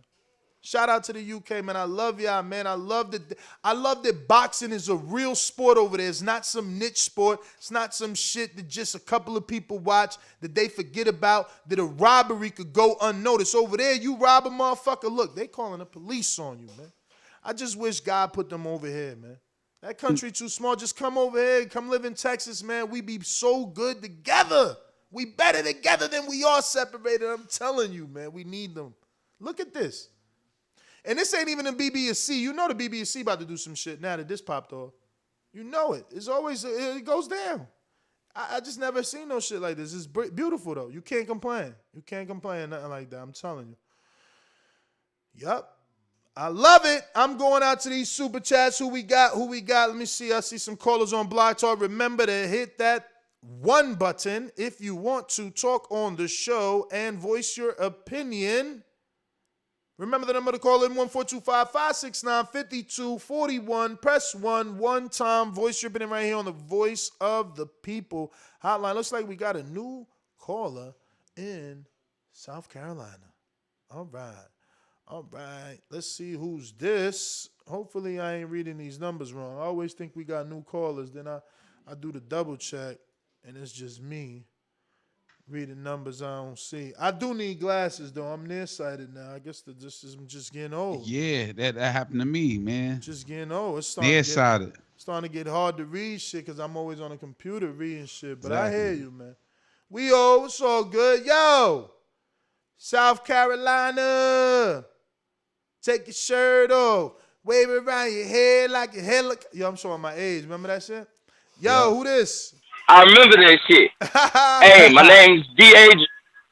My name's D. Collins. I'm from Spartanburg, South Carolina. I appreciate y'all for having me. Shout out to you. Spartanburg sound like y'all tough as fuck out there. Spartanburg. Yeah, you can look us up on Google, but nah, I got two things. First off, man, fuck that. What Jermell said, look, it's fucking boxing, bro. God damn. Motherfuckers don't say nothing with Tyson Fury and everybody else got a million things to say and a million jokes. The motherfucker, he said what he said. And people talking about it's weird energy. How the fuck is it weird energy? He made it clear, cut, and simple. If you move up, I'm going to knock your ass out.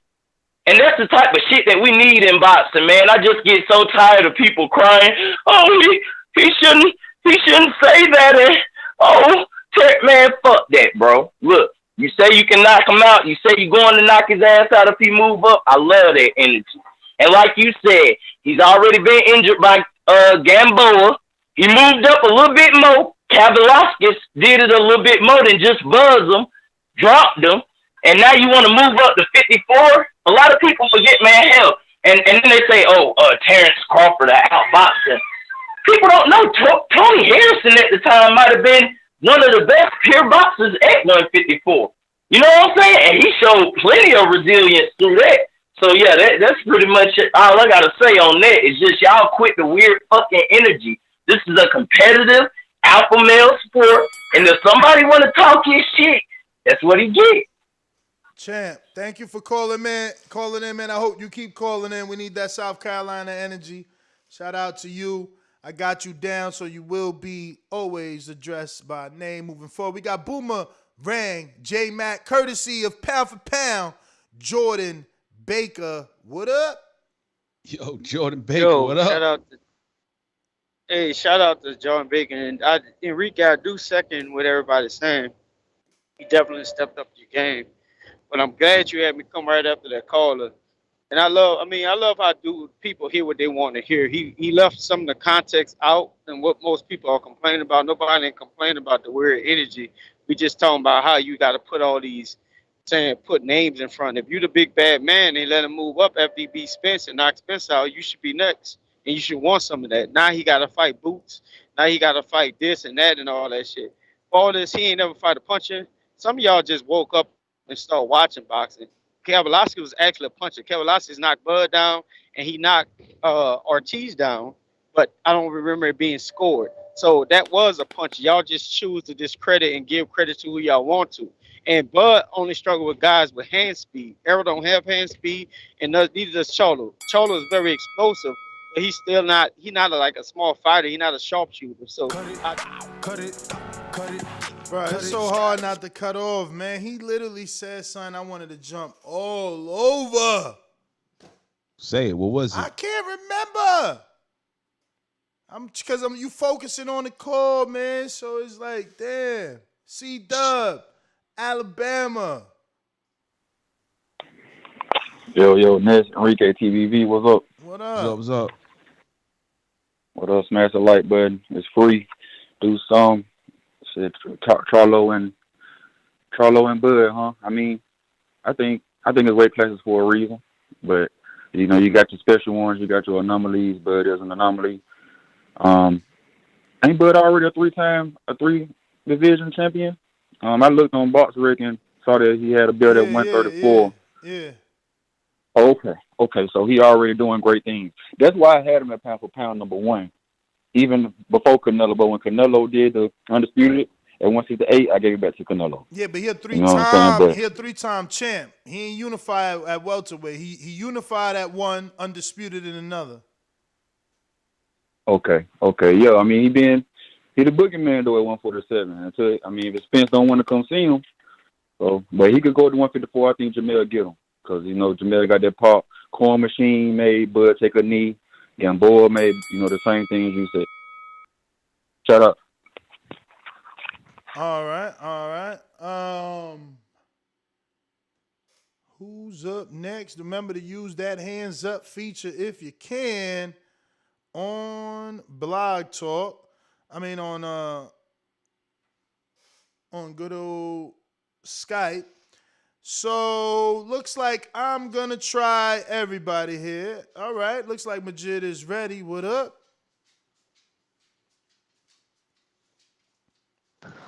Everybody need to like the video, subscribe to the channel, join YouTube members and Patreon for something. What was I about to? I had a question. All right, so I don't know if Spence or fucking Crawford fight happened or whatever, but just playing like, if scenario, if it was to happen, if Crawford was to beat Spence, if he moved up, what in with that belt that he got, don't they do the you could like automatically challenge for that belt? I don't know that he would be considered a super champion. Like, you got to get the super champion status in order for the WBO to respect your request. Okay. But look at Andre. He moving up, and he ain't no super champ, but he not getting a fight at the super champ. He getting an interim shot, which is almost just as good. Okay, yeah. So, I'm just sitting here, I'm just was trying to think of something like, all right, well, could they do that over there? Because I remember he moved up and fought Horn immediately. But, yeah, that's all I had, man. I just wanted to ask that question. Looks like I got CYP. We ain't give you a call yet. Nah. This the free one. This the free one. You know what I'm saying?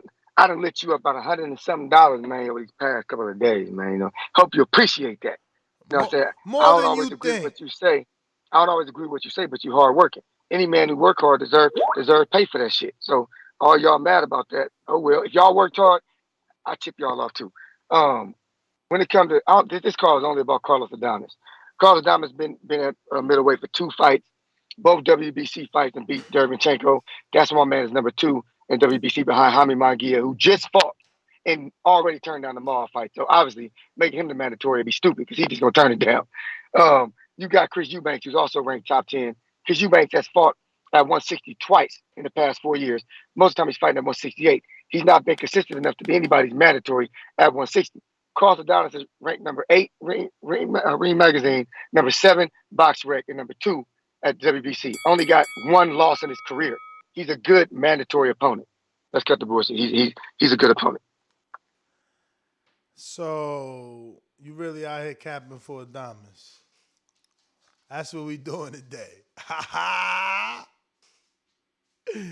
He's saying, yo, I mean, look, I'm not even gonna argue. Yes, he's a good mandatory. Is he a good 60-pound mandatory? I don't know. The fact that you in there, you in that position because you beat somebody that is on like a 3-fight losing streak. Make it make sense. Make it make sense. Like, Adames beat Derevyanchenko, who lost to Charlo, who lost to motherfucking Gennady, who lost to Jacobs. All back-to-back. Except for maybe the in-between Jacobs fight, he probably fought Cool Clay somewhere. Like, which is another dude he probably got a rematch with. Probably fought Cool Clay twice already. Like, yo, I love Derevyanchenko, man, because he willing to get in there with everybody like Sean Porter, but he, unlike Sean Porter, don't really get them wins. You know what I'm saying? He ain't really take them 5 M's with Canelo, so they ain't willing to go in there with anybody. That's right. He was trying, but that was probably a managerial decision. Somebody probably told him, "Nah, hold up, man. Let's hold out a little bit, see if the offer improves." And Canelo, he was already on his fuck Golden Boy shit. So once he seen the IBF stripped him, and as he puts it, I'm not saying this is true or false. As he puts it, he didn't know the IBF was going to strip him. They notified Golden Boy. Golden Boy never notified him. So that's really when he was like last straw with Oscar and them, was like, you know, they made him look like he ducked that fight, so he cut them off. So yeah, man. But I got LV Slugger. What up? What up? What up? Only time y'all see me in Rays is when I turn into the Bronze Mama.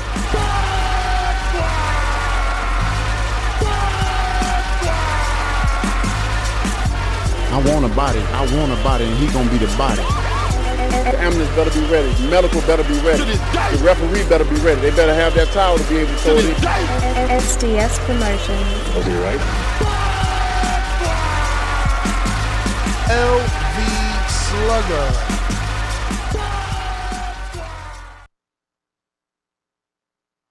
TBV fellas, what up? What up? What up? Yes, yeah, on the yeah, man. This is just from Charlo, you know, hopefully, you know, it's just help, you know, build it up if we get it.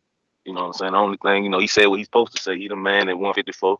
You know what I'm saying? The big man at the big draw at 154. So, you know, anybody who coming up from another division, you know, stepping in your division, you're supposed to do what he said. So, I mean, I had no problem. The only thing I probably had a problem with is him telling Bud how to handle his business at 147.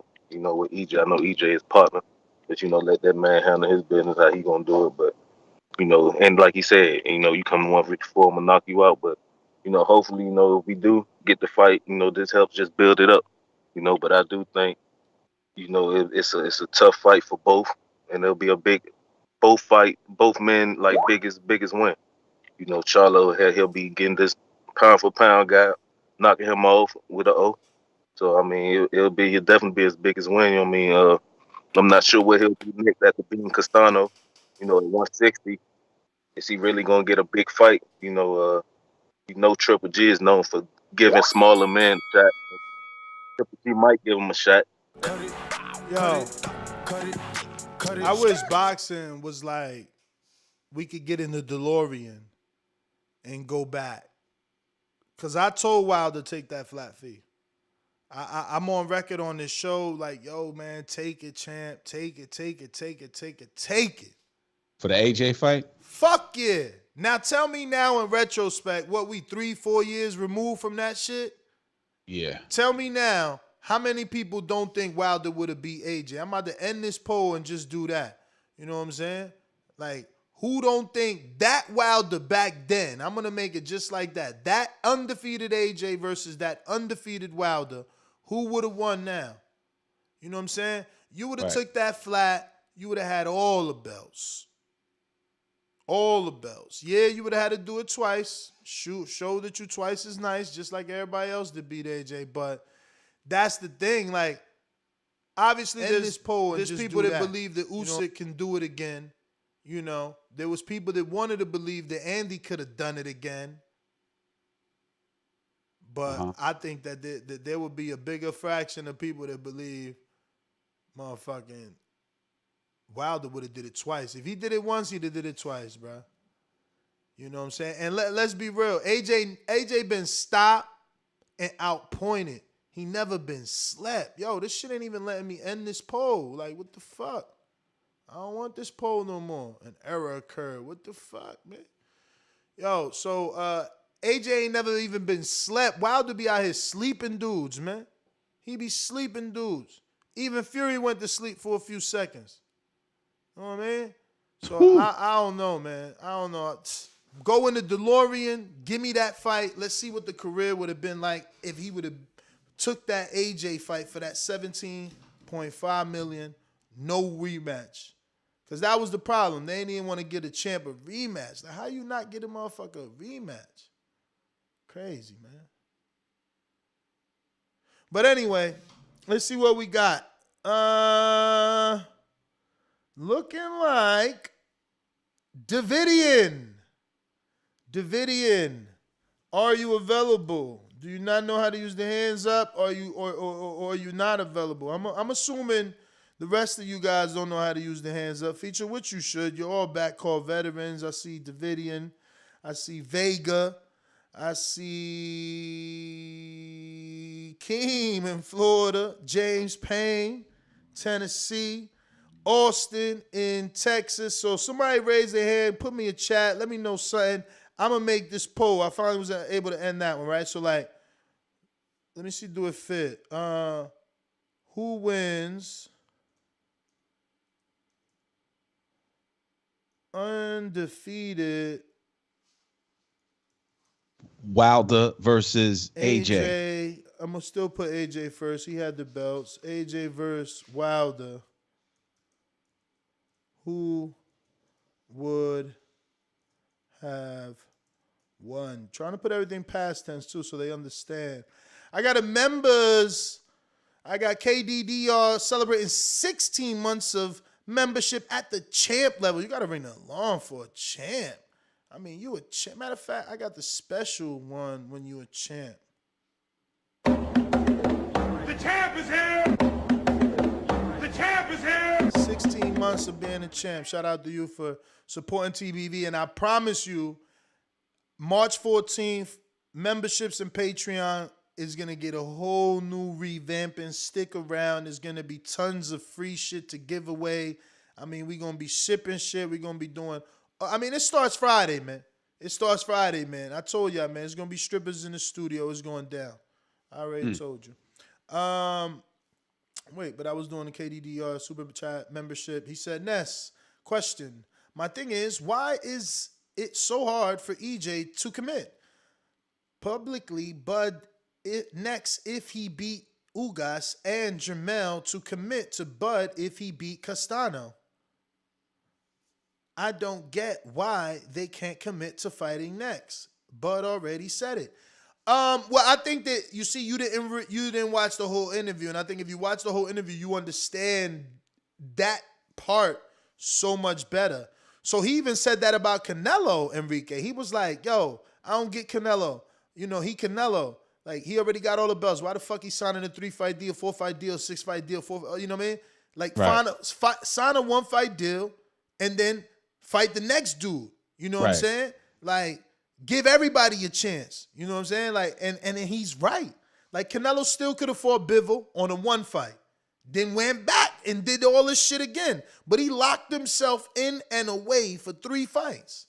It's over. The Canelo talk, argument, that shit is done. His next schedule for the year and a half is up. Yeah, but a lot of y'all was saying like, yo, what they bring to the table, right? So I'm like, yo, they bring names to the table. They bring the audience to the table because they're the names that are touted, right? People rave behind these guys. They ain't raving that they're going to beat Canelo, but they want to see that matchup and see Canelo beat their ass and move on. So I feel like Canelo did do some shady shit, and I hate that payday quote. Wow. Shady just in like, yo, I mean, it ain't really shady. Shady in the audience point of view because he just like yesterday you gave us like a world tour of Canelo's future fights. Like you went from the UK to the Japan to the Congo, you know, and by that time Canelo probably milked up the bank account and is like ready to retire. When we never will see the Bivol, I mean, we'll never see the Benavidez or the Charlo fight. I think he always gonna have a fight because look, it went from 1 fight to 2 fights for 100. He went from 365 million for 10 fights to 2 fights for 100. Like, and that's why I'm saying he dumb. And I hate to say that because I'm probably cut off for life, but like, bro, you don't lock yourself in. At this point, you already got everybody drooling over you. Dudes is literally sending you their best offer. Why not be in that position every time out? With every win, your stardom is greater, which means the pay is greater. And yes, I agree with Chick Chickarelli, man. The payday, man, that was the greatest quote ever. That shit's going to be synonymous with boxing. Nah, it is the greatest quote ever, but now it's just overused. Oh, they want payday. Now it sounds like an excuse. Nah. You know, y'all talking about Charlo you ducking. Want payday? You want payday, man. Yeah, it's listen. epic soundbite. Charlo got a $7 million offer, y'all man. Talking about Charlo ducking Spence. I mean, Crawford, because he like, yo, fight Spence. When Canelo saying, yo, you want payday? That's another way to duck now. We want the fight and get the belt and put you on my resume as a loser. That's what they really want. Yo, and that's why I said we got to watch this interview. You can't just, listen to me. The whole thing. Yo, motherfucking, that's what Charlo said. That's what I'm saying, man. I love this dude, man. Like he really opened up. He's like, yo, I just want to fight the best and see if I'm the best. I just want to see if I'm the best. If I lose, all right. But I want to see can we at least see? Like he told Canelo, like can we at least see? You know what I'm saying? Right. And it's true, man. Let's find out, man. Like, who's really the best? Can you at least fucking and you know, I know CYP, if he heard the whole interview, you patting yourself on the back because you know Charlo. I should have clipped it with the new clip feature, man. Cause he said something about like, yeah, you know, young African American fighter. I can't believe that's a thing, but I guess it is, man. I guess it is. I mean, it's a cultural driven sport, right? So you gotta represent. But why do they think that it's like, oh, because he's African American, somehow he's more skilled, or I should be afraid of him? Like, that shit don't make sense. Yeah, but then they have like, yo, the Irish fighter, yo, he's dangerous. His stance is ain't like nobody this. ain't nobody saying you should be afraid of the Irish fighter. Well, I'm just saying they're not saying that, but somehow the slick American black fighter, you should be afraid of his style, was probably stamped by Floyd Mayweather, you know, and like Shane Mosley, and who else? Sweet Pea and Sugar Ray from which one? Damn, what's his last name? Leonard. What was Sugar Leonard Ray Leonard, right? Sugar Ray Leonard. Yeah. So all those are slick ass styles, man, who was not really duplicated by Mexicans, but a little bit of Canelo is showing us that. That's right. Shout out to Team Batman Boxing for reminding me it was 3 fights for 160, and some people reporting 165. So he's gone, man. He's gone. That's just the bottom line. But none of those other guys, the Majin Bears of the world, that's, you know, nobody got their hand up. I guess y'all good. I ain't getting no messages. I think we good. I do got the poll going, and I am intrigued. It's only been out 2 minutes, which is not enough time. It just isn't enough time. So I'm going to try and drag it out a little bit. See, can we get some votes and a result? Because I'm really intrigued to find out who you think would have won. Now that we've seen the way the careers have turned out, who would have won that undefeated fight between AJ and Wilder? Right. I want to believe that we all on the same page. I want to believe that we all see who's mentally, and I know that's a debate. That's really, I'm opening up a can of worms with saying this, but I want to believe that we all believe who's mentally stronger is Wilder and who's shown to be physically more durable. When the going got tough, Wilder got tougher. So I just feel like he would have had to have beat AJ at this point. Like, isn't it obvious, or to you, is it not obvious? Did you see what Fury did and you look at it like, nah, AJ would have done that too? Nah, I'm looking at it like there's chink in the armor of AJ, who we thought was the greatest. I mean, not the greatest, but we thought had potential to become the greatest, and you know that train was stopped, right? The greatest in his heavyweight era, you mean? In his heavyweight era, yes, but that was stopped, and he's got 2 L's and another rematch happening. Now, devil's advocate, there's people out here that say Wilder don't got a chin and AJ would have knocked him out. That what we think we saw in him being tough with him and Fury back and forth is just him getting knocked out by a pillow-fisted fighter that he himself called pillow-fisted. And in fact, it's he who has no chin. That's why he was knocked out by the quote-unquote pillow-fisted fighter. So if he would have got hit on the chin, a la Charles Martin by AJ, he would have got knocked out by AJ. I'm going to vote Wilder KO.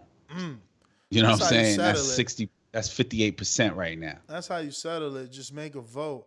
I got a super chat from Big Nick. So it's okay for Wilder to not take the short money for the AJ, and you praised Wilder for betting on himself, but Bud should take the short money. Bias, hand on my face emoji. See, no. And I you know, look, when I call y'all names, it's never disrespectful. You know what I'm saying? It's just like, you're stupid, but tomorrow I love you. But really, you're stupid because you can't see the difference in that. Wilder and AJ are still the only fighters in history. This is crazy because now 4 years have passed and literally it's history. They're still the only fighters in history to negotiate, and not be able to settle because of a flat fee for a super fight. Remember, there is Floyd trying to offer Pacquiao $40 million flat. That didn't happen. They eventually split the pot. They both made tremendous amount of guarantees and back-end money. AJ offered him 2 flat-figure deals with no back-end money, with no rematches. Like, you're just a fucking UK fan that will never want AJ to be wrong, and even 4 years later, you can't admit that he was wrong. Like, the weirdos that still run around here talking about, well, they should have took the zone deal. Like, again, AJ's the only fucking weirdo heavyweight in history to have such weirdo contract terms. Like, oh yeah, bring Wilder and the dude that never comes out his house, Al Heyman, bring him all the way to the meeting with DAZN, and don't tell him the back end number. Guess what happened, Enrique? The fight never happened. No, besides that, because Lou DiBella swore to Al that this deal was going to get done, that he needs to come and talk to these people. So they go, Shelly Finkel, Al Heyman, who's never seen. These people get to see Al. He's never seen. They get to see him now because of this meeting, because of Lou. Al Heyman, Shelly Finkel, Lou DiBella, they go to this meeting. Yo, let's do business. Let's do business. And you like, all right, let's do business. And they like, all right, well, Enrique, this is what we going to pay you, but we can't tell you how much your opponent is making. Yeah, that's bad. But it's still none of my business, so then I wouldn't want to do business like that. I want to do more of a transparent, let's don't come make together. Sense. Half of that made sense. You say it's none of my business, then you say I would want to do business where it's transparent. So like, what I'm saying is none of my business because they're trying to put a deal together and just have me as a co-star. You know what I mean? But that's the thing. It's historically never been done. Like, do you think that Manny Pacquiao didn't know that Floyd made whatever he made when they fought? They both gotta know. Like, that don't make any fucking sense. Yeah, that's what I'm saying. I want to do collab business. I don't want to do business that's none of my business. But these weirdos, they thought they were gonna fight that. No, but I'm talking about the fanboys that somehow think that was like, oh, Wilder should have took it anyway. That's why right there, if you read the quotes, when they walked out that meeting, Al Heyman didn't even let Lou in the car. Lou went to try to get in the car. He himself said they shut the door on me. And right then and there, he never did business with Al. He never got a phone call again. Of course. And I ain't trying to take sides. I ain't trying to be bigger than Al. Bigger than Lou or say I'm smarter than him. But like, bro, you know I don't fucking go out. You know what it is with me. You know I'm in-house. You know I don't fuck with motherfuckers. You should have had everything. Everything should have been ironed out. All the T's should have been crossed and the I's dotted. And for one, the sum of the pot, man, we should have known that was either on lock and key or available before I got in the fucking car. But there's fanboys out there that somehow defend that and defend flat fees. Like, yeah, let's do a super fight for undisputed, but it's a flat fee. A flat fee undisputed heavyweight fight. Imagine right now Fury beating Dillian White, turn around and telling AJ, yo, let's do undisputed for flat fee. These UK dudes would be up in arms. Fury, he's a fucking gypsy. He ain't really from the UK. All type of shit, bro. Come on, man. Get the fuck out of here, bro. But they never can keep it real. That's crazy. We do got the Al Heyman head emoji. It's not in there. I gotta re-upload it. The thing is, let me see what it says. We need to get to 150. Yo, and they so stingy, man. They want you to get like 1 million fucking members to unlock one emoji. It's not even like, look, it says, where are we? Badges and emojis. And then it says,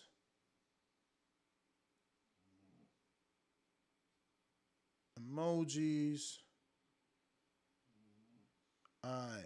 And then Learn more. So it says 20 more members needed. 20 more members. Right now I got 16 emojis. Guess what? So 20 more members. Guess how many more I got? I mean, how many more it gets me? I got 15 right now. Right. If I get 20 more members, how many badges you think I unlock? How many more emojis you think we can add? 3. 1. Damn. Then if I get 25 more, guess how many you think I can unlock? 5. 1. Oh, nah, that's like a credit score. Then if I get 50 more, guess how many I can unlock? 2. 1. Oh, they playing games. No, they playing. Hell yeah. It's all about them. They trying to eat alone, man. That's what I'm saying. The fuck? Yeah, it's crazy. So, yeah, but if y'all become members, we could get more badges. So what it is we do got an Al Heyman, but you got to do it like show dependent. You know what I'm saying? So it's like, if we ain't talking about Al, we don't really need his emoji. You know what I'm saying? But obviously we always going to end up talking about Al, it seems like. We talking about his team. We always talking about his team. You know what I mean? Yo, I'm gonna sign out. Yeah, we out of here, man. It's over, man. We all done. I probably got some boomerangs to get to though. TBV _ casual fan is my Twitter handle @Fight Talk. You can find me on Instagram with that. Peace. I got my Jimbe. I seen you raise your hand. You unraised it. I'm sorry. We was on the rant. Boomerang. What up? Yo, what up? I really don't got much to say. Just, I think that you're right. I think Wilder would have won. I also think that with AJ's pick of his trainer, you can see that this guy just likes to be comfortable. Mentally, he's just not there. So, yeah, man, that's all I got. Shout out to Mel. I got Mel over Bud all day. Later. Yeah, the poll going strong. We got about 161 votes. It's only been out for 12 minutes, which is good traction. Wilder by KO is at 62%. The question is, who wins? Undefeated AJ versus undefeated Wilder. Who would have won? 62% believe Wilder would have KO'd him. 27% believe AJ would have KO'd him. 2% believe Wilder would have got a unanimous decision, while 8% believe that AJ would have got a unanimous decision. Austin V in Texas, man, are you available? And is it that you just don't know how to use the hands up feature? I know, Keem, you've been back there enough. You definitely got to know. That means that all of y'all know, and it's time for me to go because we got the everybody. Double checking on my supers. James Benitez coming in. Listos pelos chingazos. That's all I think about now when I see James Benitez name. He made that. He kept that soundbite alive on his community. And he says, how Wilder mentally tougher at this point? Who we talking retirement and in the studio and who found a new trainer? Just saying, AJ got hard. Yeah, but obviously Wilder fought the fight that AJ should have been fought. Let's be real.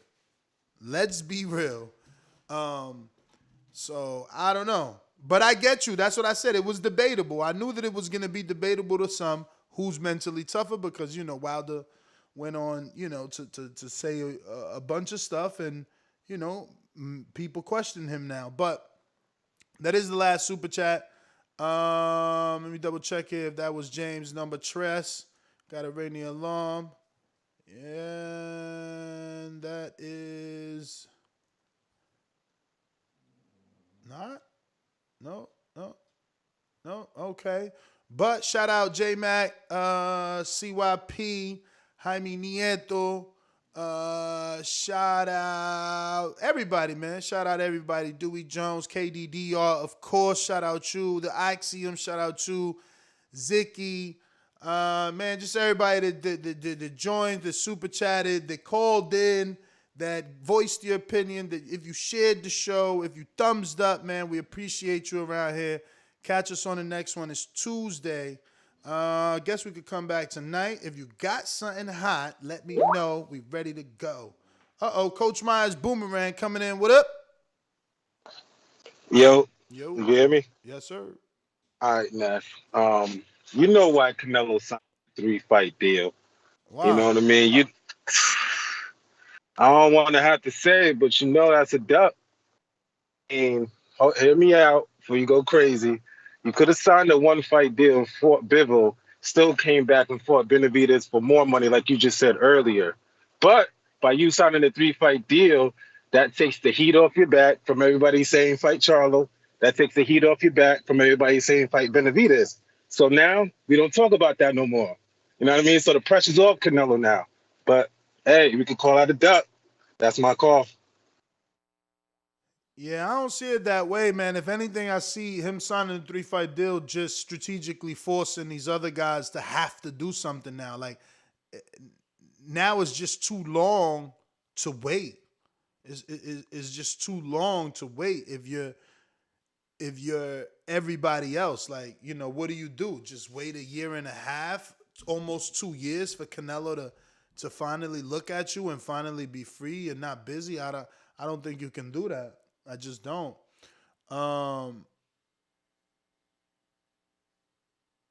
Yeah. All right. Looks like I got to everybody. And that's GTO, Instagram and Twitter. Catch me on the next one. Peace.